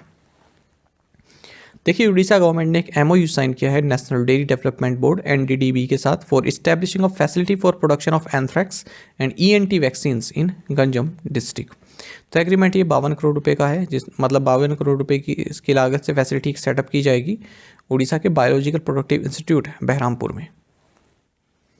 विच company has signed an MOU worth ₹70,000 crore with the Gujarat government for renewable energy projects? किस कंपनी ने नवीकरणीय ऊर्जा परियोजनाओं के लिए गुजरात सरकार के साथ 70,000 करोड़ रुपए के समझौते ज्ञापन पर हस्ताक्षर किए? सही आंसर ऑप्शन डी है, Tata power renewable energy limited. देखिए Tata power renewable energy limited इन्हें 70,000 करोड़ रुपए के एक जो है MOU साइन किए हैं गुजरात गवर्नमेंट के साथ, जिसके तहत ये 10,000 मेगावाट का हाइब्रिड रिन्यूएबल एनर्जी प्रोजेक्ट तैयार करेगा राज्य में। वहीं आपको जानना चाहिए solar energy corporation of India ने 2 MOU साइन किए हैं गुजरात ऊर्जा विकास निगम लिमिटेड के साथ, 500 megawatt power based on solar thermal technology in Kutch और additional 700 megawatt of solar PV project in Banaskantha district के लिए। अच्छा, हाल ही में हमने ये भी देखा था कि टाटा पावर ने 70,000 करोड़ रुपए ग्रीन एनर्जी में लगाएगा तमिलनाडु में। ठीक है, दोनों ही 70,000 करोड़ से संबंधित है और दोनों ही टाटा पावर से संबंधित है। बस एक बार राज्य गुजरात है, एक बार राज्य तमिलनाडु है। What is the name of the Indian Navy's aircraft that landed at Guam for exercise Sea Dragon 24?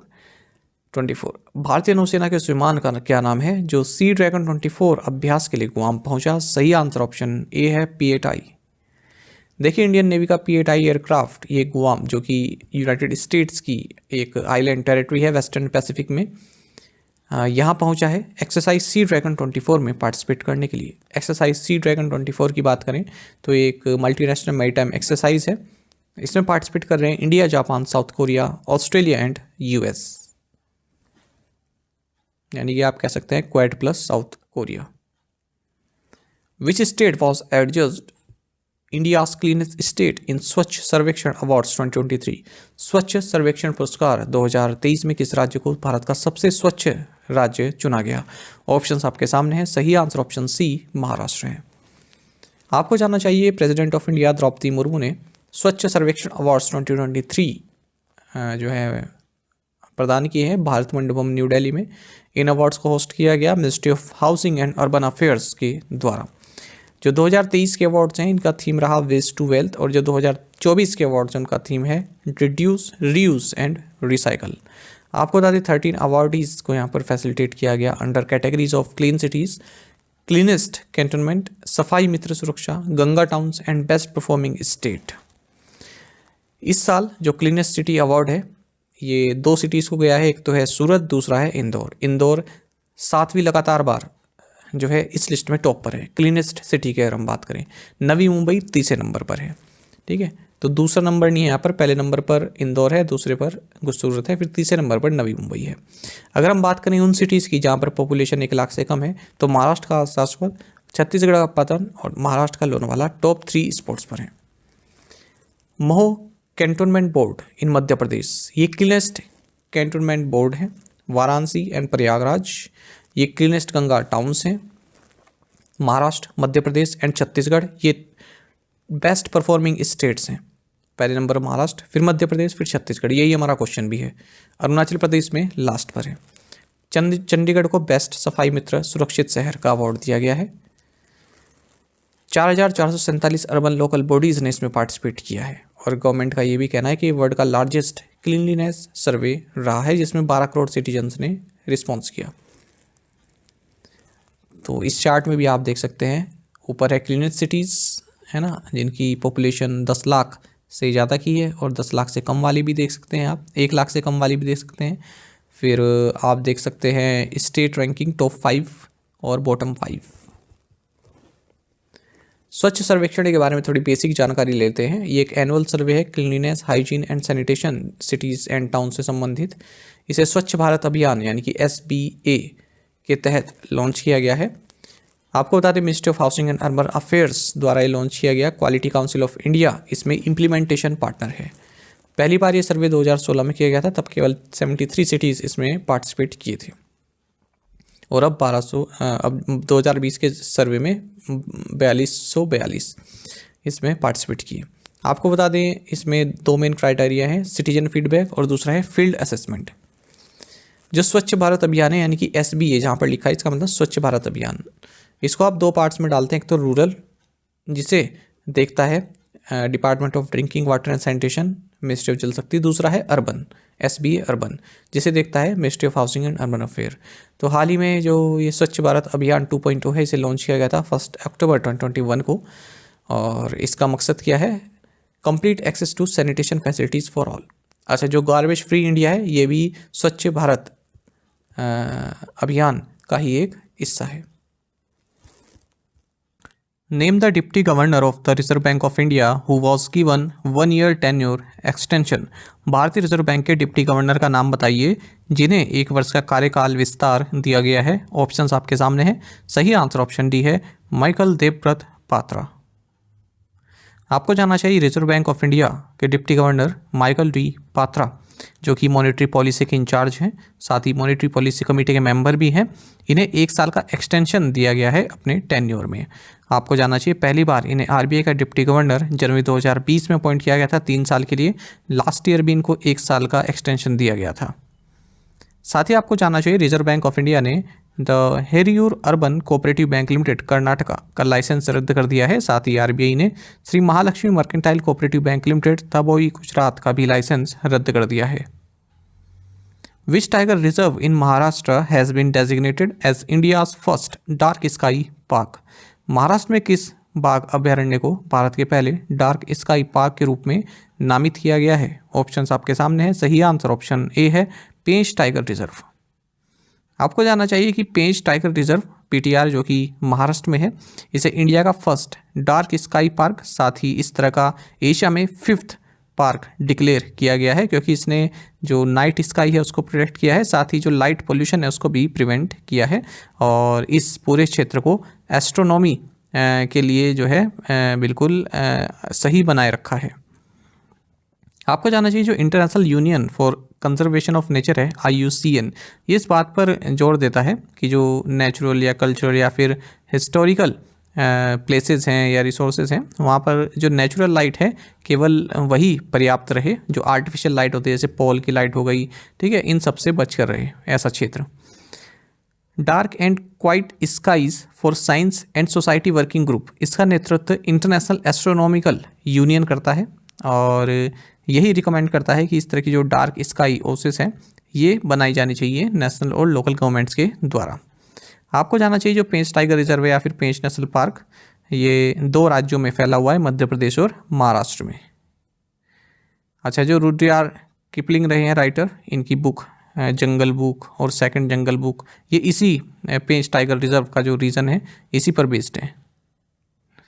Dark sky park क्या होते हैं? देखिए, डार्क स्काई एक ऐसा प्रिजर्व एरिया होता है जहाँ पर जो आर्टिफिशियल लाइट पोल्यूशन है वो बहुत कम रहता है। आर्टिफिशियल लाइट समझ रहे हैं आप, केवल नेचुरल लाइट ही वहाँ पर आती है, ये नहीं कि पोल वगैरह लगाए हुए हैं उनकी लाइट जो है पड़ रही है। तो इससे क्या होता है, जो एस्ट्रोनॉमी में जो है काफ़ी मदद मिलती है एस्ट्रोनॉमी को प्रमोट करने के लिए।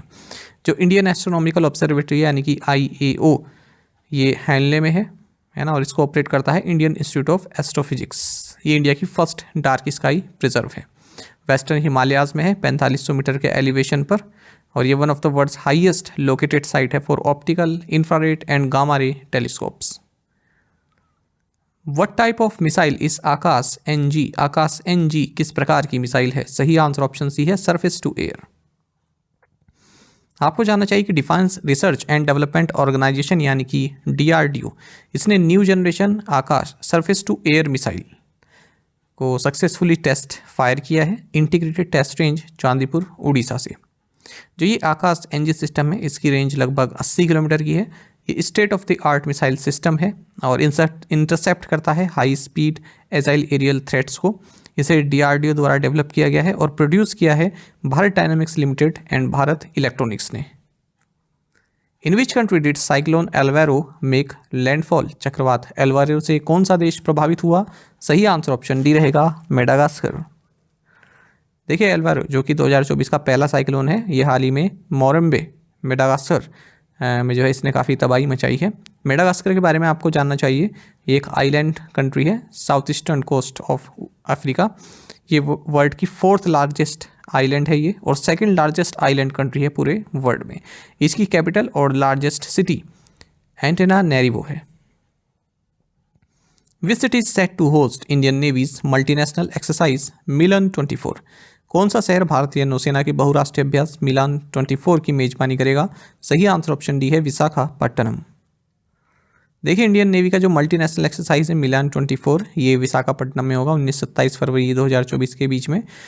मिलान के बारे में आपको जानना चाहिए, biennial multi national Naval exercise है जो कि 1995 में शुरू हुई थी 4 कंट्रीज़ के बीच में, इंडोनेशिया, श्रीलंका एंड थाईलैंड। और आपको जानना चाहिए जो मिलान 24 एक्सरसाइज है ये 2 फेसेस में होगी, harbour phase and sea face.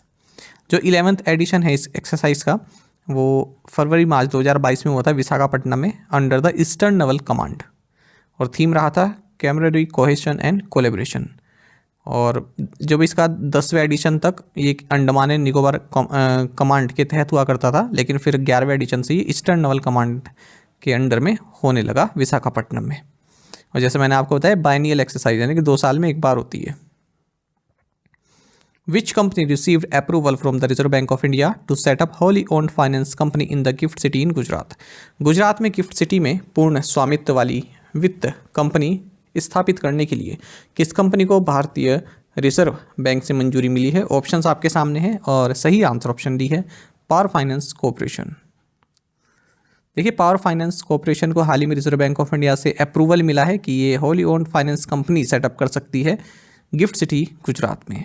Power finance corporation की अगर हम बात करते हैं, इसका हेडक्वार्टर्स न्यू दिल्ली में है और ministry of power government of India के तहत आती है। ये इंडिया की लार्जेस्ट एनबीएफसी है और इंडिया की लार्जेस्ट इंफ्रास्ट्रक्चर फाइनेंस पीएसयू भी है। इसके जो चेयरमैन मैनेजिंग डायरेक्टर इनका नाम परमिंदर चोपड़ा है। What is the theme for this year's national road safety week 11 to 17 January? 11 से 17 जनवरी के बीच मनाए जाने वाली राष्ट्रीय सड़क सुरक्षा सप्ताह का इस वर्ष थीम क्या है? सही आंसर ऑप्शन बी है, be a road safety hero.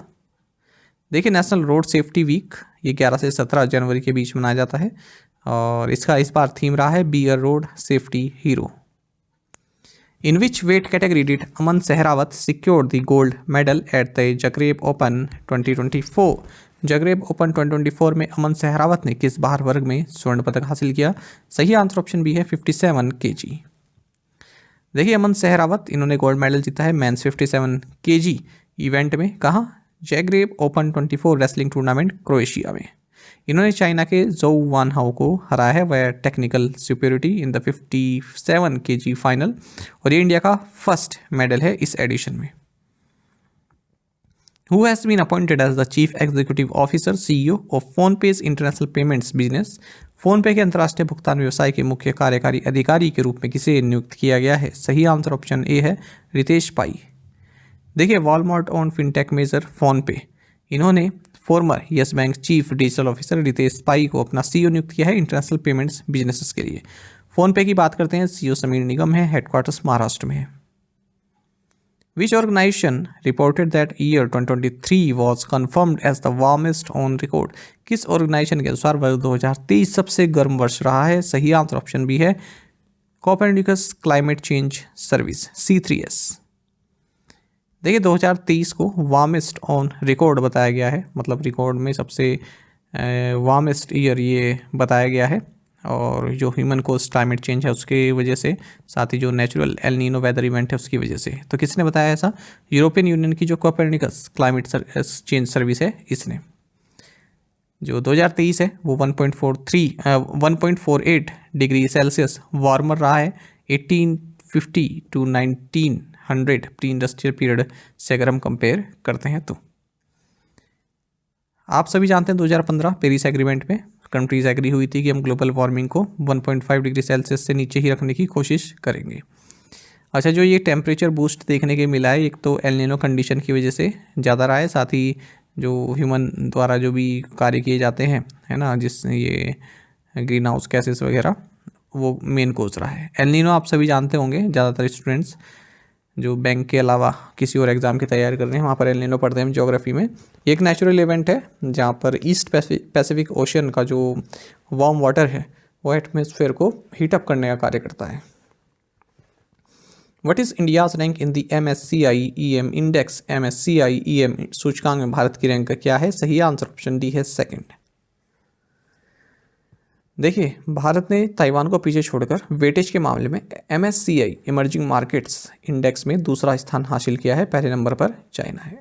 तो भारत का जो इसमें स्कोर रहा है 17.1% रहा है। और इसमें यही बताया गया है, ये नुआमा रिपोर्ट के अनुसार, नुआमा द्वारा ये रिपोर्ट दी गई है। इसमें इन्होंने ये भी कहा है कि 2024 तक भारत 20% वेटेज को जो है क्रॉस कर जाएगा। अभी कितना है? 17.1%। In which Indian state was the Malkangiri airport recently inaugurated? हाल ही में किस भारतीय राज्य में मलकानगिरी हवाई अड्डे का उद्घाटन किया गया? सही आंसर ऑप्शन ए है ओडिशा। देखिए, उड़ीसा के चीफ मिनिस्टर नवीन पटनायक ने मलकानगिरी एयरपोर्ट को इनोग्रेट किया है। इसी के साथ जो नंबर ऑफ ऑपरेशनल एयरपोर्ट्स हैं स्टेट में वो 7 पहुंच चुके हैं। इससे पहले और कौन कौन से हैं? भुवनेश्वर है, झारसुगुड़ा है, जयपुर है, उत्केला है, राउरकेला है और रंगेलुंडा है। विच IIT will start it's campus in candy Sri Lanka? कौन सा IIT श्रीलंका के कैंडी में अपना परिसर शुरू करेगा? सही answer option B IIT Madras. आपको जानना चाहिए, श्रीलंका के जो एजुकेशन मिनिस्टर हैं डॉक्टर सुशील प्रेमजयंता, इन्होंने इन्फॉर्म किया है कि IIT मद्रास का नया कैंपस श्रीलंका के कैंडी में जल्द ही शुरू होगा। इससे पहले हमने देखा कि IIT मद्रास का कैंपस जानजिबार में जो है ओपन हो चुका है लास्ट ईयर नवंबर में, और IIT दिल्ली भी आबू धाबी में अपना कैंपस ओपन करने वाला है। Which company has signed a 4-year media rights deal with the International Hockey Federation covering the period 2023-2027? किस कंपनी ने 2023 से 27 की अवधि के लिए अंतर्राष्ट्रीय हॉकी महासंघ के साथ 4 साल के मीडिया अधिकार समझौते पर हस्ताक्षर किए हैं? ऑप्शंस आपके सामने हैं। सही आंसर ऑप्शन सी है वाईकॉम 18। देखिए, इंटरनेशनल हॉकी फेडरेशन ने एक major media rights agreement sign किया है वाईकॉम 18 के साथ। ये एग्रीमेंट जो है 4 साल के लिए है, 2023 से 27 तक के लिए। सभी FIH इवेंट्स कवर करेगा Viacom 18 except FIH Nations Cup. तो ये सभी कप्स हैं जो ये कवर करेगा। ये आपके लिए महत्वपूर्ण नहीं है, केवल इतना याद रखिएगा। Which company introduce the Drishti 10 Starliner unmanned aerial vehicle UAV for the Indian Navy? किस कंपनी ने भारतीय नौसेना के लिए दृष्टि 10 स्टारलाइनर मानव रहित हवाई वाहन UAV पेश किया है? ऑप्शंस आपके सामने। सही आंसर ऑप्शन भी है अडानी डिफेंस एंड एरोस्पेस। देखिए, अडानी डिफेंस एंड एरोस्पेस, इन्होंने Drishti 10 Starliner unmanned aerial vehicle UAV इसे इंट्रोड्यूस किया है इंडियन नेवी के लिए, और ये हमारे देश में ही मैन्युफैक्चर हुआ है। ये cutting edge intelligence surveillance and reconnaissance platform को जो है रिप्रेजेंट करता है।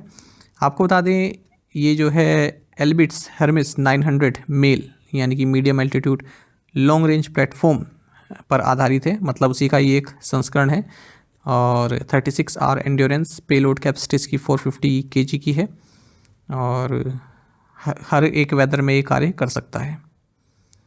बाकी आपको ये जानना चाहिए कि इंडियन आर्मी ने, हाँ इसमें बस याद रखिएगा आप, तो एक तो दृष्टि 10 ये क्या है? UAV है, इंडियन नेवी को सौंपा है किसने? अडानी डिफेंस एंड एरोस्पेस ने, ये याद रखिएगा। 2024 को जो इंडियन आर्मी है इसने ईयर ऑफ टेक्नोलॉजी एब्जॉर्प्शन के रूप में जो है मनाए जाने का घोषणा की है कि हम 2024 को ईयर ऑफ टेक्नोलॉजी एब्जॉर्प्शन के रूप में मनाएंगे। आर्मी ने हाल ही में 2500 secure army mobile Bharat version Sambhav headset भी जो है इंडक्ट किए हैं, which has multi layered encryption and are 5G compliant. How many countries share the top position in the 2024 Henley passport index? 2024 Henley passport index में कितने देश शीर्ष स्थान पर हैं? ऑप्शंस आपके सामने है, सही आंसर ऑप्शन नहीं रहेगा 6। महत्वपूर्ण क्वेश्चन है और हर बार किसी न किसी एग्जाम में ये पूछा ही जाता है, हेनले पासपोर्ट इंडेक्स अलग अलग तरीके से। आपको जानना चाहिए जो 2024 हेनले पासपोर्ट इंडेक्स है, इसमें 6 कंट्रीज ऐसी हैं जो टॉप पोजीशन पर यानी कि नंबर 1 पोजीशन पर हैं और सबसे ज़्यादा डेस्टिनेशंस के लिए वीज़ा फ्री एक्सेस प्रोवाइड करती हैं अपनी कंट्री में। आपको बता दें इस इंडेक्स में 227 डेस्टिनेशंस एंड 199 पासपोर्ट्स कवर किए गए हैं। तो इसमें जो डेटा लिया गया है वो international air transport association IATA से लिया गया है और बताया गया है कि France, Germany, Italy, Spain, Japan and Singapore ये मोस्ट पावरफुल पासपोर्ट है इनका और 194 डेस्टिनेशंस को जो है ये विजिट कर सकते हैं, ठीक है, out of 227 world wide without a need for visa.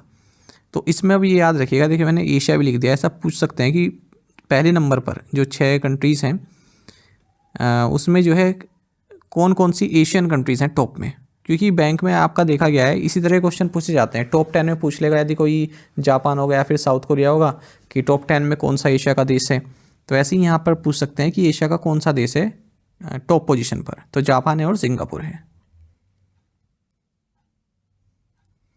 South Korea दूसरे नंबर पर है फिनलैंड एंड स्वीडन के साथ वीज़ा फ्री एक्सेस है इसको 193 डेस्टिनेशंस के लिए। थर्ड नंबर पर 4 यूरोपियन यूनियन नेशंस हैं, ऑस्ट्रिया, डेनमार्क, आयरलैंड, नीदरलैंड्स, यहाँ के सिटीजन 192 डेस्टिनेशंस में वीज़ा फ्री जा सकते हैं। आपको बता दें भारत 3 नंबर अप गया है, 2023 में 83rd पे था, अब 80th पोजीशन पर है और वीज़ा फ्री एक्सेस है इसके पास 62 डेस्टिनेशंस के लिए। लास्ट ईयर श्रीलंका, थाईलैंड और केन्या इन्होंने भी भारत को जो है वीज़ा फ्री लिस्ट में ऐड किया था, ठीक है। तो इसका मतलब क्या है कि आपके जो नागरिक हैं वो कितने देशों में जो है वीज़ा फ्री जा सकते हैं, तो सबसे ज़्यादा जिन देशों से जा सकते हैं, ठीक है, वो टॉप पर है। अब जो ये 6 कंट्रीज़ हैं यहाँ के नागरिक 194 डेस्टिनेशन में वीज़ा फ्री जा सकते हैं। और अगर हम नेबरिंग कंट्रीज़ की बात करें तो मालदीव्स 58 डेस्टिनेशंस एक्सेस कर सकते हैं visa free, China 62, Bhutan 87, Myanmar 92, Sri Lanka 96, Bangladesh 97 और नेपाल 98। ये इनकी रैंक है ना, माफ़ कीजिएगा, ये इनकी रैंक है, जैसे भारत की रैंक 80 है ना, ये इनकी रैंक है। अफगानिस्तान 104वीं रैंक के साथ लास्ट नंबर पर है और यहाँ के नागरिक केवल 31 कंट्रीज़ में वीज़ा फ्री जो है जा सकते हैं। फिर अफगानिस्तान से एक पायदान ऊपर सीरिया है, उससे एक पायदान ऊपर इराक है।